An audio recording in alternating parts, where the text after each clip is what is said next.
ஃபர்ஸ்ட்ல இருந்து பரோட்டா ஸ்டார்ட் பண்றோம். ஸோ ட்ரையலுக்கு இப்போ ஒரு 2-3 கிளாஸஸ் போச்சு. 4 போயம் முடிச்சோமா, 4 போயம் முடிச்சிருந்தோம். இந்த 4 போயம் எல்லாரும் முடிச்சிட்டிங்களா? லேட்டா இங்கிலீஷ் டிசைட் பண்ண, லேட்டா ஜாயின் பண்ண, என்ன கதையா இருந்தாலும் did you all finish off that 4 poems? Did you all finish that test with Yes, ma'am. that 4 poem? அதெல்லாம் முடிச்சிட்டிங்களா? Yes, ma'am. Clear everybody? இல்ல மேம் Yes, இன்னும் ma'am. பெண்டிங் இருக்கு, அப்படி இருக்கீங்களா? Poem complete. போயம் முடிச்சிட்டீங்க. நம்ம போயம் மட்டும் தான் முடிச்சிருக்கோம். Yes, ma'am. டெஸ்ட் மட்டும் 2 அனுப்பிச்சிருக்கோம். பட் அந்த டெஸ்ட்டுக்கு நம்ம போர்ஷன்ஸ் கவர் பண்ணல. ஸோ செகண்ட் டெஸ்ட் பத்தி எனக்கு பிரச்சனை இல்லை, அது இன்னைக்கு நீங்க பண்ணிக்கலாம். முடிக்கலனாலும் இட்ஸ் ஓகே. பட் அந்த 4 poem, if I am not wrong, life, I am every women, the ant in the cricket, the secret of the machines, ஆமா தானே? ஓகே, அந்த 4 போயம் முடிச்சு அந்த 4 போயம்க்கான டெஸ்ட் எழுதிட்டீங்களா எல்லாரும்? ஸோ 4 போயம்க்கும் டேப்லெட் காலம் போட்டிங்களா? கீவேர்ட்ஸ் ரெடியா? ஃபிகர் ஆஃப் ஸ்பீச் டேப்லெட் காலம் ரெடியா? அந்த எங்கிருந்து எப்படி கேட்டாலும் அதை ஆன்சர் பண்ணிடுவீங்களா? எஸ். இந்த 4 போயம்ல ஐ திங்க் ஆல்மோஸ்ட் ஒரு 60 லைன்ஸ் வருமா? ஏன்னா ஒரு போயம் 10 லைன்ஸ், ஒரு போயம் 14 லைன், ஒரு poem 18 lines. So on an average 60 lines வருமா? இந்த 60 லைன் எங்கிருந்து எப்படி கேட்டாலும் எந்த போயம் நம்ம like we must be able to find out, identify the poem first. அதுக்கப்புறம் அந்த போயம்ல இருக்கிற கான்டெக்ட், மீனிங், அது நம்ம லைன் படிச்சோம்னா நமக்கு புரிஞ்சிடும். ஸோ கான்டெக்ட்ல எனக்கு தெரிஞ்சு பெருசா பிரச்சனை வராது. பட் அந்த போயம்ல எல்லாருக்கும் ஓகேவா? 4 poem. Yes everybody. Video on பண்ணாதவங்க எப்போ ஆன் பண்ணுவீங்க? ஆமா. நீ வித்யா, விஜயலட்சுமி மேம் ஆமா. சொல்லுங்க. Yes ma'am. கீவேர்ட்ஸ்ங்கிறது மெயின் பாயிண்ட்ஸ் மட்டும் போயம்ல இருந்து நோட் பண்ணி போட்டா போதுமா மேம்? அதே வேர்ட்ஸா இருக்கணும். நம்ம என்ன பண்ணுவோம், சம்டைம் கீவேர்ட் எழுதுறோம்னு சொல்லிட்டு அந்த மீனிங் எழுதி வச்சிருப்போம். எஸ் மேம், அதான் கேக்குறேன். அந்த மீனிங் எழுத வேண்டாம். இப்போ நம்ம கொஸ்டின் பேப்பர்ல பார்க்கும்போது அந்த வேர்டே தானே ரிப்பீட் ஆயிருக்கும். இப்போ ஐ எம் எவ்ரி விமன் அப்படின்னா நம்ம கீவேர்டா ஸ்ட்ராங் விமனை பத்தி இருக்கு, விமன், பவர்ஃபுல் விமன் அப்படின்னு நம்ம எழுதி வச்சிருந்தோம்னா நம்ம மைண்ட்ல ரெஜிஸ்டர் ஆகிற வேர்ட்ஸ், நம்ம எழுதி வச்சிருந்த வேர்ட்ஸ் தானே ரெஜிஸ்டர் ஆகும். Okay ma'am. ஸோ கீவேர்ட்ஸ் அப்படிங்கிறது it's always the words that you picked up from the poem itself, அவ்வளவுதான். மேம் கீவேர்ட்ஸ் அப்படிங்கிறது ஒவ்வொரு லைன்லயும் மெயின் வேர்ட் வந்து என்ன அந்த மாதிரி வருமா இல்ல வந்து அது எப்படி வேணா நீங்க எழுதிக்கலாம். உங்களுக்கு வந்து ஓவரால் போயம்ல இருந்து கீவேர்ட் எழுதிக்கலாம் மேம். ஓவரால் மினிமம் ஒரு போயம்க்கு ஒரு 7 to 8 வேர்ட்ஸ் அது இருக்கணும் மினிமம். Okay ma'am. அட்லீஸ்ட் ஒரு பேராகிராஃப், ஒரு ஸ்டான்ஸால ரிப்பீட் ஆயிருக்கும் சில லைன்ஸ், அதெல்லாம் மிக்ஸ் பண்ணி ஒரு 4 வேர்ட்ஸ் 5 வேர்ட்ஸ் ஆது ஒரு ஸ்டான்ஸாக்கு இருக்கணும். அந்த கீவேர்ட்ஸ் நம்ம ஞாபகம் வச்சுக்க அந்த ஸ்டான்ஸா ஞாபகம் வரும். திடீர்னு அந்த ஸ்டான்ஸாவை நீங்க क्वेश्चन பேப்பர்ல பார்க்கும்போது will be able to recollect the keywords and the theme of the stanza and the context of the poem, எல்லாமே மைண்ட்ல ஓடும். சோ அதுல இருந்து வர क्वेश्चंस ஆன்சர் பண்ணிக்கலாம். சரிங்களா? புரிஞ்சிருச்சா கீவேர்ட்ஸ் என்னன்னு? ஐ எம் எவ்ரி விமன் போயம்க்கு என்ன கீவேர்ட்ஸ் அப்படின்னா ஸ்பெசிஃபிக்கா விமனை பத்தி. ஸோ என்ன கீவேர்ட்ஸ் நீங்க ஒரே நிமிஷம். ஐ எம் எவ்ரி விமனுக்கு women is a beauty in herself. So beauty innate, நீங்க பியூட்டி ஃப்ரம் ஹர் செல்ஃப்னு எழுதி வைக்காதீங்க. ஏன்னா எக்ஸாம்ல இன்னேட்டுங்கிற வேர்டு தான் இருக்கும். அப்ப அதை பார்த்தோன்னு தான் நம்ம கனெக்ட் ஆகணுமே தவிர நமக்கு மீனிங் அது தானா ஆட்டோமேட்டிக்கா கனெக்ட் ஆயிரும். Okay, so beauty in her self அப்படின்னு எழுதாம கீவேர்ட்ஸ்ல பியூட்டி innate அப்படின்னு எழுதுவீங்க. அப்ப எவ்ரி டைம் நீங்க ரிவைஸ் பண்ணும்போது அந்த பியூட்டி innate நமக்கு தெரியாமே உள்ள போயிட்டு இருக்குமா, திடீர்னு அந்த பியூட்டி innate क्वेश्चन பேப்பர்ல பார்த்தோம்னா நம்ம எவ்ரி விமன் ஞாபகம் வருமா? அவ்வளவுதான். அதுதான் கீவேர்ட்ஸ் பின்னாடி இருக்கிற கான்டெக்ட். எனக்கு தெரிஞ்சு இது யாரும் பண்ற மாதிரி தெரியல. ஒரே நிமிஷங்க, மேக்ஸ்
Okay, so sorry.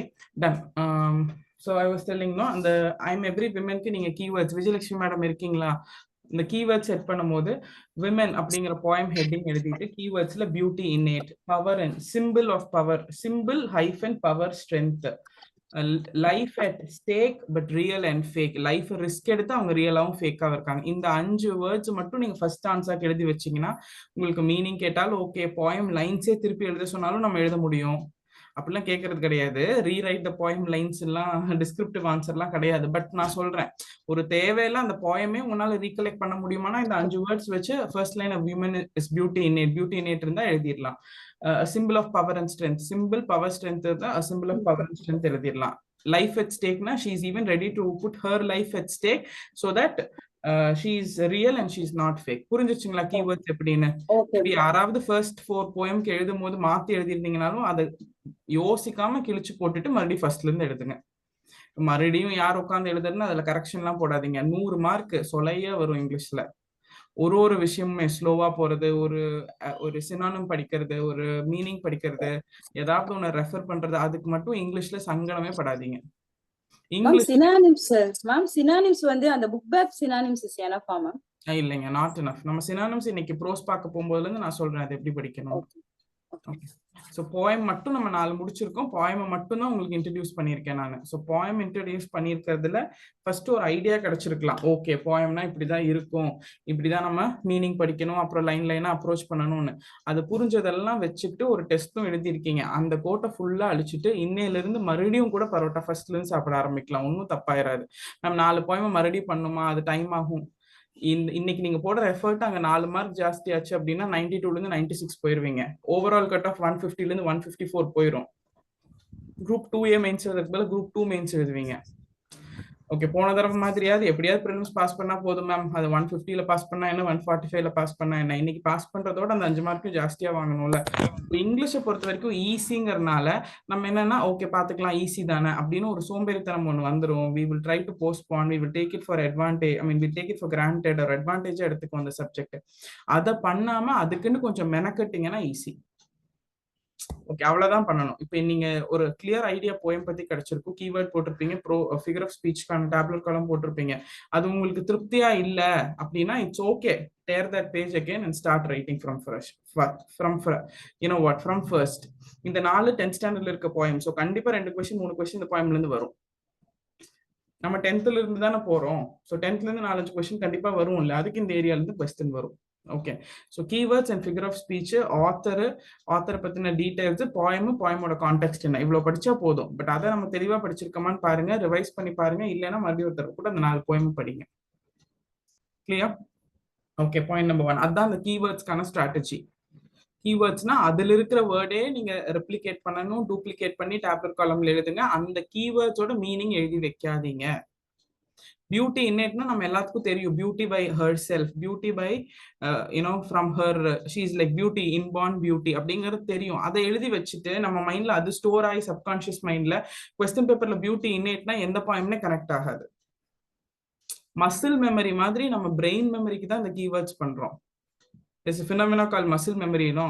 தெரிஞ்சோ தெரியாமலோ ஒரு விஷயத்த பழக்கிட்டீங்கன்னா ஆட்டோமேட்டிக்கா ரொம்ப வருஷமா சப்பாத்தி தேய்ச்சிட்டே இருக்கோம்னா அந்த சப்பாத்தி ரோலை பார்த்து ஆட்டோமேட்டிக்கா கை தேய்க்க ஆரம்பிச்சிருது இல்ல. அது என்ன நீங்க இன்ஸ்ட்ரக்ஷன் கொடுக்குறீங்களா, இப்படி தேய்க்கணும் அப்படி தேய்க்கணும், அதுதான் மசில் மெமரி. அந்த மாதிரி பிரெயின் மெமரிக்கு இந்த வேர்ட்ஸை கொண்டு போய் போடுறதுக்காக தான் கீவேர்ட்ஸ். அந்த வேர்டையே மாத்தி எழுதி வச்சீங்கன்னா அப்புறம் பிரெயின்ல ஒன்று ஸ்டோர் ஆயிருக்கும், கொஸ்டின் பேப்பர்ல ஒன்று இருக்கும், 2 அங்க டேஷ் ஆயிரும், அப்புறம் ஒன்றும் நடக்காது. ஓகே ஃபைன், கீவேர்ட்ஸ் ரொம்ப முக்கியம், அதனால ப்ராப்பரா ஃபாலோ பண்ணிக்கோங்க. வேற என்ன டவுட் கேட்டீங்களா மேம்? எக்ஸாம் அப்ளை பண்றதுல ஒரு டவுட் மேம். எக்ஸாம் அப்ளை பண்றதுல டவுட்டா? சரி, தெரிஞ்சா சொல்றேன். நானும் அப்ளை பண்ணி ப்ரொசீஜர் பார்க்கல ஃபுல்லா. மேம் அந்த எக்ஸாம்ஸ் இப்போ எப்படி மேம் எலிஜிபிலிட்டி டெஸ்ட் ஒரு நாள், ஜிஎஸ் ஒரு நாள்லயா இல்ல ஒரே நாளே மார்னிங் ஆஃப்டர்நூனா மேம்? மெயின்ஸுக்கா? ஆமா மேம். மெயின்ஸ் நீங்க என்ன மெயின்ஸ் போறீங்கங்கிறது பொறுத்து தானே இருக்கு. குரூப் 2 மெயின்ஸ்னா ஒரே நாள், குரூப் 2 மெயின்ஸ்னா 2 நாள், அப்படிதானே சொல்லியிருக்காங்க. அதான் சென்டர் வந்து ஒரே மாதிரி இல்ல மேம், ஆப்ஷன்ஸ் எல்லாம் மாறி மாறி இருந்துச்சு. அதான் ஒரே நாளா இல்ல 2 நாள் எக்ஸாமான்னு தெரியல. இப்போ என்ன சொல்லியிருக்காங்க, குரூப் 2A நடக்கிற எலிஜிபிலிட்டியும் குரூப் 2 எலிஜிபிலிட்டி ஒரே நாள் ஒரே டைம்ல நடக்கும். கரெக்டா அதான் மேம் கேக்குறேன். சொல்லியிருக்காங்க. அது ஒரே நாள் தான். Okay, ma'am. உங்க டவுட்டா? அப்படியே ஒரே நாள் அதான நோட்டிபிகேஷன்ல சொல்லியிருக்காங்க. ஆமா மேம். ஓகே. என்ன மேம் அப்போ பேப்பர் 1 பேப்பர் 2 வேற வேற நாள் நடக்குமா? குரூப் 2 மெயின்ஸுக்கு வேற வேற நாள்ல தான் நடக்கும். Okay ma'am. குரூப் 2A ரெண்டு ஒரே நாள்ல நடக்கும். ஓகே அப்படின்னு சொன்னாங்க. நீங்க கேக்குறத பார்த்தா நானே ஏதோ தப்பா சொல்ற மாதிரி கன்ஃபியூஸ் ஆகுற மாதிரி இருக்கு. இல்ல இல்ல இல்ல மேம், அதனால தான் மேம் கேக்குறோம். சார் வீடியோ எல்லாம் டீடைலா போட்டிருக்காரு, போய் பாருங்க யூடியூப்ல. Okay ma'am. Yes Thank you. Thank you. இல்ல நான் மத்தவங்க வீடியோ பார்த்தவங்க நான் கரெக்டா தானே சொல்றேன். குரூப் 2A ப்ரிலிம்ஸோட ஃபர்ஸ்ட் குரூப் 2A மெயின்ஸோட எலிஜிபிலிட்டி பேப்பரும் குரூப் 2A செகண்ட் பேப்பர் அந்த மெயின் பேப்பரும் ஒரே நாள் நடக்கும். கரெக்டா? ஆமாவா இல்லையா? நானே போய் வீடியோ பார்த்துருக்கேன். தமிழ் எலிஜிபிலிட்டி டெஸ்ட்டுக்கு ஒரு சென்டர் கொடுத்திருக்காங்க மேம். குரூப் 2 மெயின்ஸ்க்கு வேற சென்டர் 3 டிஸ்ட்ரிக்ட் மட்டும் அதேதான், கோயம்புத்தூர், சென்னை and மதுரை கொடுத்திருக்காங்களா? மதுரை. அதுதான் அதேதான் அதுதான் வேற வேற நாள் நடக்கிறதுனாலதான் அந்த இது. நான் கரெக்டா தானே சொல்றேன். குரூப் 2A-க்கும் 2க்கும் எலிஜிபிலிட்டி பேப்பர் ஒரே நாள் ஒரே டைம்ல நடக்கும். எலிஜிபிலிட்டி பேப்பர் முடிக்கிற அன்னைக்கு மத்தியானமே குரூப் 2A மெயின்ஸ் எழுதுறவங்க எழுதிருவாங்க, CBT எழுதுறவங்க. கரெக்டா? குரூப் 2A டிஸ்கிரிப்டிவ் 300 மார்க் எழுதுறவங்க இன்னொரு நாள் எழுதுவாங்க, அதுக்கு அந்த 3 சென்டர். கரெக்டா? உங்களுக்கு குரூப் 2A நோட்டிபிகேஷன் மட்டும்தான் மைண்ட்ல இருக்கு. எனக்கு ஒரு 10 எக்ஸாம் நோட்டிபிகேஷன் மைண்ட்ல இருக்கு. திடீர்னு கேட்டீங்கன்னா நானே மாத்தி சொல்லிடுவேணும்னு டவுட் வந்துருது. ஓகே, ஹரிணி என்ன டவுட்? டெஸ்ட்ல வந்து 38, 39 கொஸ்டின் இங்கிலீஷ்ல question வந்து she is strong in her faith, prim in her belief, pick out the alliterated words from the above line அப்படின்னு கேட்டிருக்காங்க. 38 question. பயங்கரமா எக்கோ கேக்குது. நீங்க அந்த क्वेश्चन வாட்ஸ்அப் பண்ணுங்க, நான் பார்த்துட்டு சொல்றேன். ஓகே.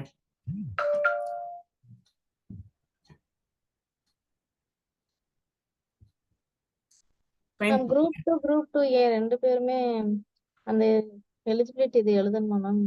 ஆமா, கண்டிப்பா எழுதணும். சரண்யா, நீங்க உங்களுக்கு ஒரு வேலை தரேன் இன்னைக்கு.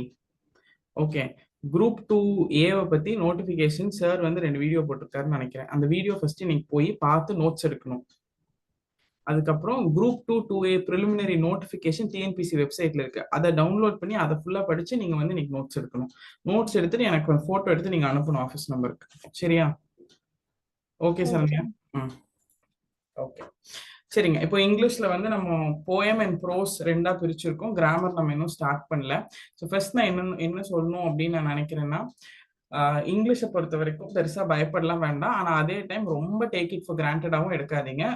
ஒரு மெனக்கடல், ஒரு சின்ன எஃபர்ட் போட்டுக்கிட்டே வாங்க, அவ்வளவுதான். ஓகே, இந்த எஃபர்ட் போட்டுக்கிட்டே வந்தீங்கன்னா பேரலா அது ஒர்க் ஆகிட்டே இருக்கும். ஸோ போயம் வந்து நம்ம 4 போயம் முடிச்சிருக்கோம், அதுல எதுவும் டவுட் இல்லைல்ல? நான் also that I have plan to entirely reschedule. நம்ம ஆல்ரெடி அனுப்பிச்ச ஸ்கெடியூல் ஃபுல்லா என்டையரா ரீஸ்கெடியூல் பண்றோம். இந்த குரூப் 1 முடிச்சுட்டு ரீஸ்கெடியூல் பண்றோம். இப்போதைக்கு இன்னைக்கு கிளாஸ் இருக்கு, நாளைக்கு கிளாஸ் இருக்கு, ஃப்ரைடே டெஸ்ட் இருக்கு, சாட்டர்டேக்கு group 1 exam, no class, Sunday no class, மண்டேல இருந்து என்டையரா நான் ரீஸ்கெடியூல் பண்றேன். இன்னும் பொறுமையா இன்னும் மெதுவா தான் போறோம். ஃபர்ஸ்ட் 3 போயம் போட்டிருந்தோம். ப்ராக்டிக்கலா 3 போயம் 4 போயம் ஒரு லெசன் வந்து கிளாஸ் எடுக்கும் போது தான் தெரியுது அது முடிக்க முடியல. அதனால அகேன் ரீஸ்கெடியூலிங். சரிங்களா? 2 வருஷத்துக்கு முன்னாடி போட்ட ஸ்கெடியூல் ஞாபகம் இல்ல. சரியா? அதனால we will trial and error மெத்தட்ல ரீஸ்கெடியூல் பண்ண போறோம். ஸோ மறுபடியும் நான் மண்டேல இருந்து ரீஸ்கெடியூல் பண்ண போறேன். இன்னைக்கு டாஸ்க் என்ன அப்படின்னா, போயம் முடிச்சிட்டோம், ப்ரோஸ் படிக்கலாம்.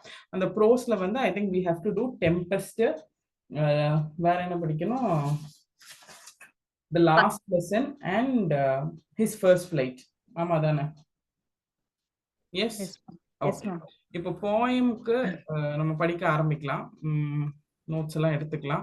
இங்கிலீஷ்க்குலாம் தனி நோட் போட்டு பெர்ஃபெக்டா மெயின்டைன் பண்ணுங்க. 100 மார்க் அப்படியே கொடுக்க போற சப்ஜெக்ட். ஸோ ஒரு மரியாதை, பயம், காதல், பாசம் எல்லாம் வச்சுக்கோங்க. அது மேல நீங்க போடுற எஃபர்ட் அப்படியே ரிஃப்ளெக்ட் ஆகும்.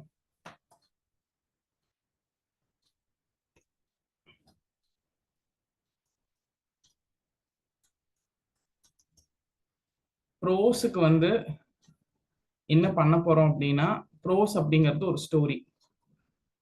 ஓகே, ஸோ ஃபர்ஸ்ட் அந்த ஸ்டோரி எழுதுனா ஆத்தர் தெரிஞ்சிருக்கணும். அந்த ஸ்டோரியில வர்ற ஆத்தருக்கு அப்புறம் அந்த ஸ்டோரியோட தீம் தெரிஞ்சிருக்கணும், அந்த ஸ்டோரியில வர கேரக்டர்ஸ் தெரிஞ்சிருக்கணும், கிளியரா கேரக்டர்ஸ் தெரிஞ்சிருக்கணும். கேரக்டர்ஸ் இருக்கிறதுலே ரொம்ப இம்பார்ட்டன்ட். ஏன்னா லாஸ்ட் லெசன்னா எனக்கு போன தடவை குரூப் 2 ப்ரிலிம்ஸ்க்கு எடுத்ததுனால எனக்கு கதை ரஃபா ஞாபகம் வருது, ஆனா கேரக்டர்ஸ் எனக்கு ஞாபகம் வருது இல்ல. கேரக்டர்ஸ் படிச்சாதான் ஞாபகம் இருக்கும். ஸோ கேரக்டர்ஸ் ரொம்ப இம்பார்ட்டன்ட். அதுக்கப்புறம் சம்டைம்ஸ் சில இம்பார்ட்டன்ட் லைன்ஸ், இது யார் சொன்னா, இது இவர் சொன்னா அப்படின்னு, இதுக்கு ஸ்டோரி ரீட் பண்ணாதான் முடியும். ஸ்டோரி ரீடிங் அப்படிங்கிறது ரொம்ப இம்பார்ட்டன்ட். நிறைய பேர் என்ன பண்ணுவாங்க, ப்ரோஸ் நீங்களே கதை சொல்லிட்டீங்க மேம், நீங்களே கேரக்டர்ஸ் கொடுத்துட்டீங்க, நீங்களே இம்பார்ட்டன்டா என்னன்னு சொல்லிட்டீங்க, நான் ஏன் போய் அந்த 2-3 பேஜ்ல இருக்க அந்த ஸ்டோரியை படிக்கணும் அப்படின்னா, ஸ்டோரி ரீடிங் ரொம்ப இம்பார்ட்டன்ட். மினிமம் 2 டைம்ஸ் பண்ணணும்.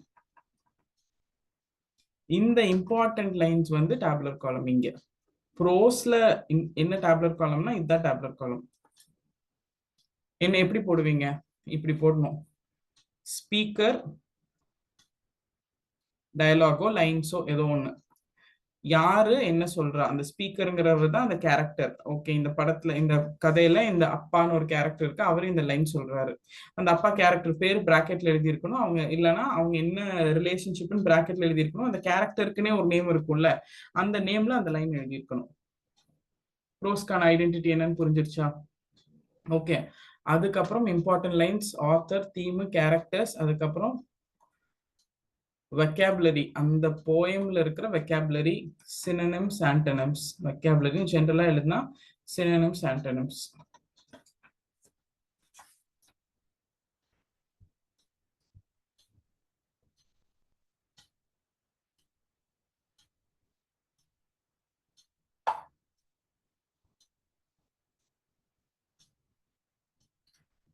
ஸோ ஆத்தர் பத்தி தெரிஞ்சிருக்கணும். அதுக்கப்புறம் தீம் ஆஃப் த போயம் என்ன, சம்மரி, தீம் என்ன வேணா வச்சுக்கலாம், ஜிஸ்ட், சம்மரி என்ன வேணா ஒரு ஹெட்டிங் வச்சு அது. அதுக்கப்புறம் கேரக்டர்ஸ்,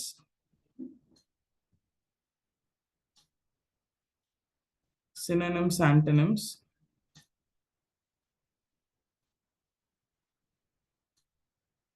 அவ்வளவுதான், எல்லாமே கவர் பண்ணிட்டோமா? வேற ஏதாவது மிஸ் பண்ணிட்டோமா?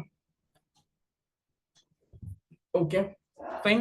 ஒரு ப்ரோஸ்க்கும் இது இருக்கணும். மினிமம் 2 டைம்ஸ் இந்த ஸ்டோரி ரீட் பண்ணிருக்கணும். அதை நீங்க எஃபர்ட் போட்டு பண்ணாதான் மைண்ட்ல கதை பதியும். அந்த கதையை வச்சுதான் இது ரெடி பண்ண முடியும். படிச்சுதான் இந்த டேபுலர் காலம் போடணும்.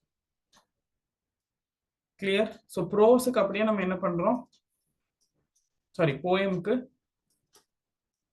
ஆத்தர், போயமோட கான்டெக்ஸ்ட், கீவேர்ட்ஸ், அதுக்கப்புறம் ஃபிகர் ஆஃப் ஸ்பீச் டேபுலர் காலம். கரெக்டா? டேபுலேஷன் இதானே பண்றோம். எஸ், இதை பண்றோம். இதை மிஸ் பண்ணிட்டேன்னா vocabulary. இங்கேயும் வெக்காப் எடுத்துக்கலாம், சேர்த்திக்கலாம். ஸோ இதையும் நீங்க பண்ணிட்டு 25 போயமுக்கும் 14 ப்ரோஸுக்கும் இதை பண்ணிட்டீங்கன்னா அது வாழ்க்கையில மறக்காது. ஆனா இதை பண்ண மாட்டேன் 100க்கு 100 வரணும்னா வராது. ஓகே, ஸோ அந்த எஃபர்ட்ஸ் வந்து போடணும். அது போக நம்ம டெய்லி கிளாஸ்ல கொஞ்சம் வெக்காப் படிச்சுட்டே வரலாம், அதை நீங்க ஆட் பண்ணிட்டு போகலாம். நோட் மெயின்டைன் பண்ணும்போது ஒரு பெரிய நோட்டா இருந்துச்சு அப்படின்னா இங்கிலீஷுக்கு ஒரு சைடு ஆஃப் த நோட்டை போயமுக்கும் பின்னாடி சைடு ப்ரோஸ்க்கும் யூஸ் பண்ணுங்க. கன்ஃபியூஸ் ஆகாம இருக்கும். இப்போ நீங்க போயம் மட்டும்தான் எழுதிருக்கீங்க, ப்ரோஸ் இன்னும் நோட்ல எழுதல இல்ல. ஸோ பெரிய நோட்டா இருந்தா நோட்டை திருப்பிக்கோங்க. மேம் நான் போட்டதே 80 பேஜ் நோட்டு தான் மேம் அப்படின்லாம் சிரிச்சிங்கன்னா இன்னொரு நோட் போட்டுக்கோங்க.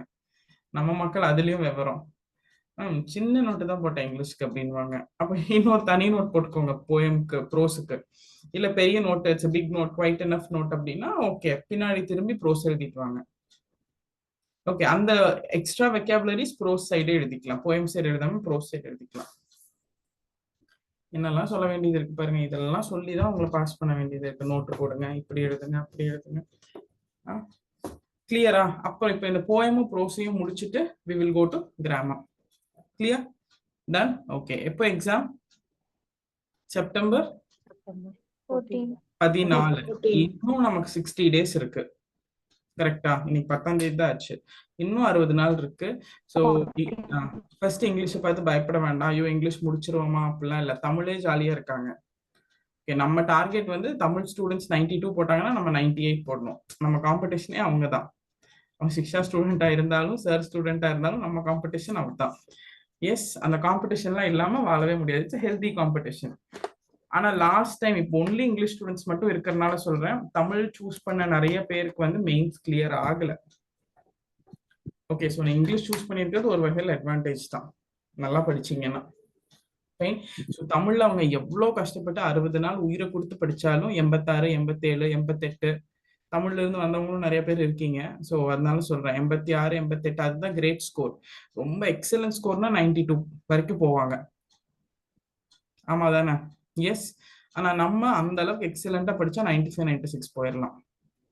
ஓகே, ஸோ நம்ம டார்கெட்டு தமிழ் ஸ்டூடெண்ட் எவ்வளோ மார்க் வாங்குறாங்களோ அதுல இருந்து ஒரு 5 மார்க்காவது ஜாஸ்தியா வாங்கணும். இதுதான் நம்மளோட அஜெண்டா. அப்படி 5 மார்க் வாங்கினா அவங்க எல்லாம் குரூப் 2A போகும்போது நீங்க குரூப் 2 மெயின்ஸ் எழுதலாம். அவங்க ஒரு 30,000, 32,000 வேலைக்கு போகும்போது நீங்க ஒரு 44,000, 46,000 வேலைக்கு போகலாம். இது வந்து எந்த அளவுக்கு டிஃபரன்ஸ் காமிக்கும் இந்த 5 மார்க் அப்படின்னா 10,000 சேலரியில டிஃபரன்ஸ் காமிக்கும். 10, 12,000 டிஃபரன்ஸ்ல போய் நிற்கும். Okay fine. சரி, இப்போ இங்கிலீஷ்ல ப்ரோஸ் போயம் முடிஞ்சிருச்சு. ப்ரோ ஸ்டார்ட் பண்ணலாமா? கார்த்திகா டவுட்டா? No ma'am. ஓகே, அன்மியூட்ல இருந்துச்சு, டவுட்டான்னு கேட்டேன். டன். பிரச்சனை வெங்கடேஷ் சொல்லுங்க, என்ன டவுட்? கூட்டிட்டு இந்த சாட் நான் பாத்துக்கிறேன். ஓகே, so first வந்து we'll go to this movie, this prose called His First Flight. கதை தான், எல்லாமே கதை தான். நானும் கதை தான் பேச போறேன், நீங்களும் கதை தான் கேட்க போறீங்க. Fine. His First Flight.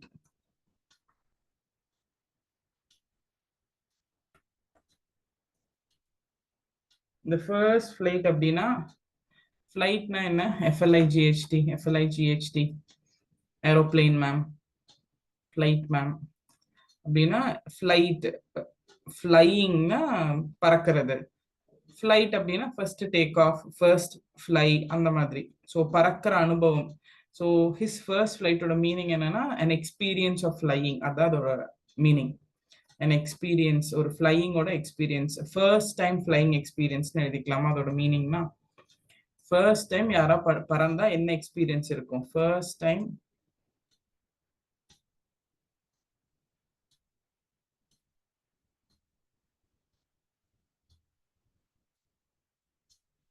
GE test 1 came as deleted. That only includes first. Did you all write GE test, General English test 1? Delete ஆயிருக்கா என்ன? No, ma'am.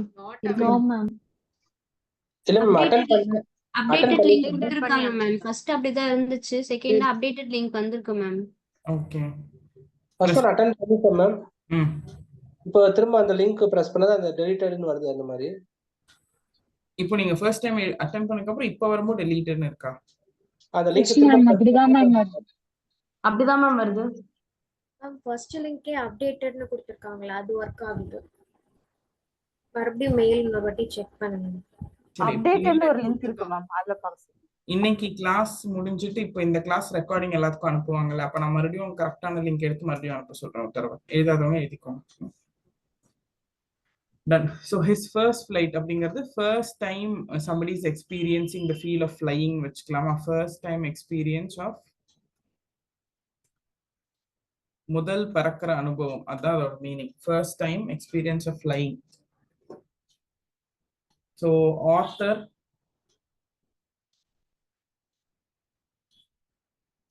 next author போயிடலாம். யார் இந்த கதையோட author அப்படின்னா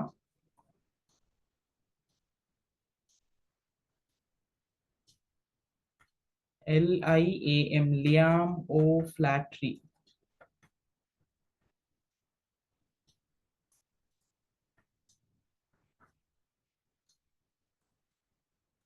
Flaherty. So இந்த நாட்டை சேர்ந்தவர், Ireland. Is an Irish novelist. Irish novels எல்லாம் எழுதுறவர் and short story writers.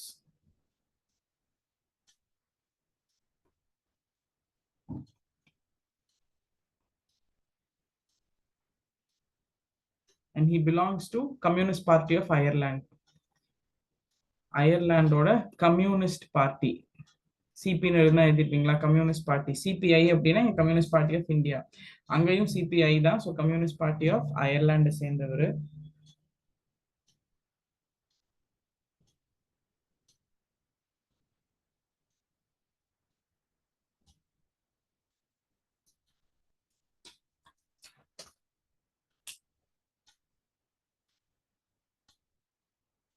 Okay, ton.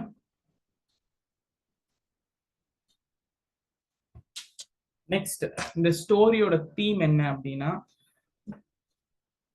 இது வரைக்கும் ஓகேவா? இந்த ஸ்டோரியோட பேர் வந்து ஹிஸ் ஃபர்ஸ்ட் ஃபிளைட். ஒருத்தரோட ஹிஸ் அப்படிங்கறதுனால ஒரு மென், ஒரு ஹிஸ், ஒரு மாஸ்குலைன் ஜெண்டரோட முதல் பறக்கும் அனுபவம், the experience of flying for the first time. இந்த கதையோட ஆத்தர் வந்து லியாமோ ஃபிளாட்டி, அயர்லாண்டை சேர்ந்தவர். ஒரு கம்யூனிஸ்ட் பார்ட்டி ஆஃப் அயர்லாண்டை சார்ந்து இங்கிலீஷ்ல ஐரிஷ்ல நிறைய ஸ்டோரிஸ் எழுதியிருக்காரு. அவரோட ஒரு ஸ்டோரியை தான் நம்ம படிக்க போறோம். கரெக்டா? ஃபைன். இப்போ இந்த கதை எதை பத்தி பேசுது? இந்த தீம் ஆஃப் த போயம் என்ன அப்படின்னா, நம்ம எழுதுறது தான் தீம். என்ன வேணா தீம் எழுதலாம். தீம் இதுல ஆக்சுவலி என்ன தீம் அப்படின்னா, ஒரு mother teaching the young son to fly. யூஸ்வலா எல்லா வீட்லயும் நடக்கிறதா. அம்மா குட்டி பையனுக்கு பறக்க சொல்லி கொடுக்குறாங்க. அம்மா எப்படி குட்டி பையனுக்கு நடக்க சொல்லி கொடுப்பாங்க, எப்படி சாப்பிட சொல்லி கொடுப்பாங்க, எப்படி தூங்க சொல்லி கொடுப்பாங்க, எல்லாமே அதே மாதிரி the mother is teaching the young son to fly. But இங்கே the mother is a bird, so this young son is also a bird. என்ன பேர்ட் அப்படின்னா, they belong to this family called seagull. Seagull பறவை.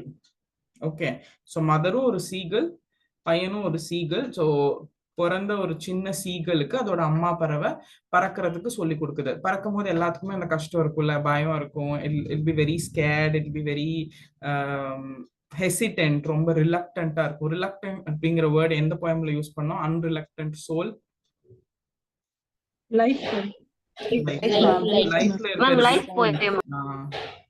லைஃப்ல இருக்க reluctance எடுத்துட்டு பறக்கறக்கு சொல்லி கொடுக்குது. அவ்வளவுதான், பறக்கறக்கு சொல்லி கொடுக்கறதா இந்த போயமோட தீம். ஸோ கடைசியா அம்மா சொல்றதை கேட்டு அந்த bird also starts to fly. So முதல் தடவை பறக்கிற அனுபவம் is always very special. No, அதுதான் இந்த ஹிஸ் ஃபர்ஸ்ட் ஃப்ளை. புரிஞ்சிச்சா?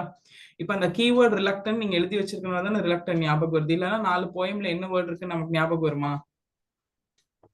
4 வேர்டோட கதை வேணா மனசுல ஓடும், வேர்டா எங்க வந்துச்சுங்கிற மாதிரி தோணும்ல. எனக்குமே அந்த கீவேர்ட் எழுதினால்தான் ஒரு ரிலக்டன்ட் இங்க ஒரு வேர்ட் யூஸ் பண்ணும்போது அது வருது. அதுதான் பின்னாடி இருக்க லாஜிக். ஓகே, சோ இதான் theme of the poem. Next, write down main characters involved.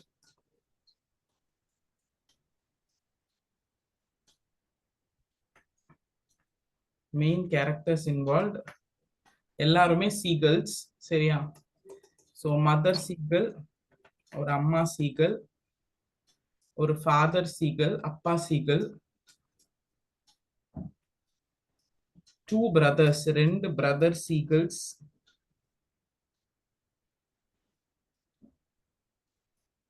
1 sister seagull, and the hero of the story, young seagull. Young seagull. So இந்த மதர் சீகல் இவங்களுக்கு தான் பறக்க சொல்லி கொடுக்குறாங்க. அதுதான் அந்த கதை. இவங்க எல்லாரும் ஆல்ரெடி பறக்க தெரிஞ்சவங்க. எஸ், இதுதான் theme of the story.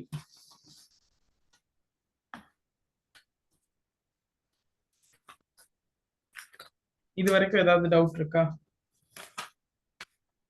No doubt.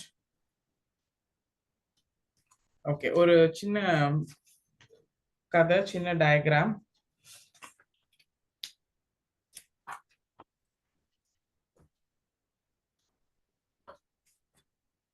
இந்த டயக்ராம் சும்மா ட்ரை பண்ணி பாருங்க. உங்களுக்கு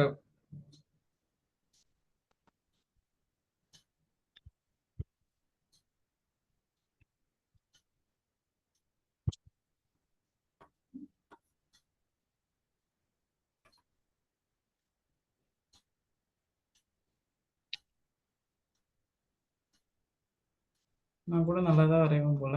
சீகல் மாதிரி தெரியுதா? ஓகே,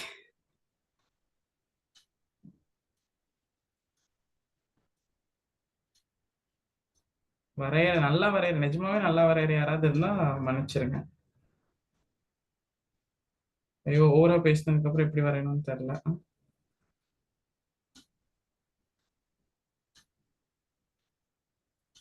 ஓகே, இது பேபி சீகல், இது மதர் சீகல்.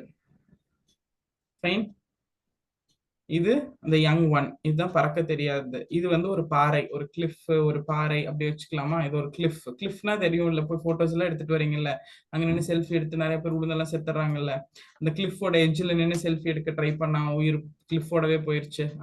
ஸோ அந்த கிளிஃப் இது. ஸோ இந்த கிளிஃபோட எட்ஜ் வரைக்கும் இந்த யங் சீகல் வருது. பட் இது பறக்க தெரியல. பட் இங்க கீழே வந்து தண்ணி, நிறைய ஃபிஷ்ஷஸ் இருக்கு. ஸோ இந்த ஃபிஷ்ஷை தான் அது சாப்பிடணும். இப்போ இந்த மதர் சீகல் வந்து ஒரு ஃபிஷ்ஷை கூட்டிட்டு போய் அந்த ஃபிஷ்ஷை கொடுக்குற மாதிரி வந்து அந்த ஃபிஷ்ஷை பிடிக்க அதை அப்படியே ட்ரை பண்ணி மறுபடியும் தண்ணிக்குள்ள வந்து உளுந்து அப்புறம் அங்கிருந்து அப்படியே ஃப்ளை பண்ண ஆரம்பிச்சிடும். இதுதான் ஷார்ட் ஸ்டோரி. ஓகே, இப்போ என்ன பிரச்சனைனா அந்த அந்த சீகலுக்கு வந்து பறக்கறதுக்கு பயம், பறக்க ட்ரை பண்ண மாட்டேங்குது, ட்ரை பண்ணா பயமா இருக்கு. ஸோ இந்த எட்ஜ் வரைக்கும் வரும், திருப்பி போயிடும், எட்ஜ் வரைக்கும் வரும், திருப்பி போயிடும். எப்படியாவது இதை ஃப்ளை பண்ண வைக்கணும் அப்படிங்கிறது அந்த ஃபேமிலி மதர் ஃபாதரோட இன்டென்ஷன். ஸோ 2 நாள் 3 நாள் சாப்பாடு கொடுக்காம கண்டுக்காம விட்டுருவாங்க. அதுக்கப்புறம் அது ரொம்ப பசியோட உச்சக்கட்டத்தில் இருக்கும் போது இந்த மதர் சீகல் ஒரு ஃபிஷ்ஷை தூக்கிட்டு வரும். தூக்கிட்டு வந்து இப்படி பறந்து பறந்து பக்கத்துல கொண்டு போகும். இதுக்கா பசி கொடுமை. அப்ப அந்த டைம்ல அது வந்து பிடிக்க வர மாதிரி வந்து தவறி தண்ணிக்குள்ள விழுந்து அந்த தண்ணியில ஃப்ளோட் பண்ணி அப்படியே பறக்க ஆரம்பிச்சு இட் ஸ்டார்ட் ஃப்ளைங். அண்ட் அதான் அதோட ஃபர்ஸ்ட் ஃப்ளைட். கிளியர்? அப்ப இங்கே மதரும் யங் ஒன்னும் இருக்காங்க. இன்னும் ஃபாதர் வேணும், 2 brothers வேணும், 1 sister வேணும். பாக்கி 4 பேர் என்ன பண்ணுவாங்கன்னா இங்க ஜாலியா சாப்பிட்டு இருப்பாங்க. இந்த தண்ணி கடற்கரை ஓரத்துல 4 பேர்ட் போட்டுக்கலாம், இங்க 4 பேர் சாப்பிட்டுட்டு இருப்பாங்க. இதுதான் இந்த ஸ்டோரியோட தீம். ஓகே, புரிஞ்சிருச்சா? Done. So how many of you have this ப்ரோஸுங்க? உங்ககிட்ட ப்ரோஸ் பிடிஎஃப் வச்சிருக்கீங்களா எல்லாருமே? ஐ திங்க் எல்லாரும் அனுப்பிச்சாச்சுன்னு நினைக்கிறேன் ப்ரோஸ் பிடிஎஃப்.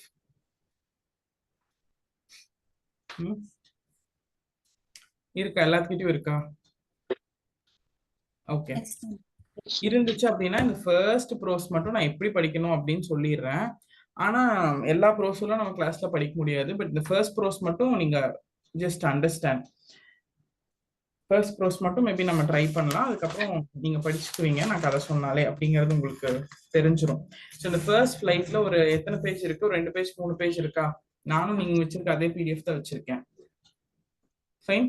ஸோ அதுல ஃபர்ஸ்ட் போயம் ஸ்டார்ட் ஆகும்போது என்ன ஸ்டார்ட் ஆகுது? The young seagull was alone on his ledge. அதான ஸ்டார்டிங். அந்த லெட்ஜ்னா என்ன? அந்த லெட்ஜ்னா விளிம்புல. ஓகே, விளிம்புல அந்த யங் சீகல் மட்டும் உட்காந்துட்டு இருக்கு. His 2 brothers and his sister already flown away the day before. அவங்களுக்கு முன்னாடி நாளே பறந்து போயிட்டாங்க. He had been afraid to fly with them. அவங்களோட சேர்ந்து பறக்கிறதுக்கு இதுக்கு பயம்.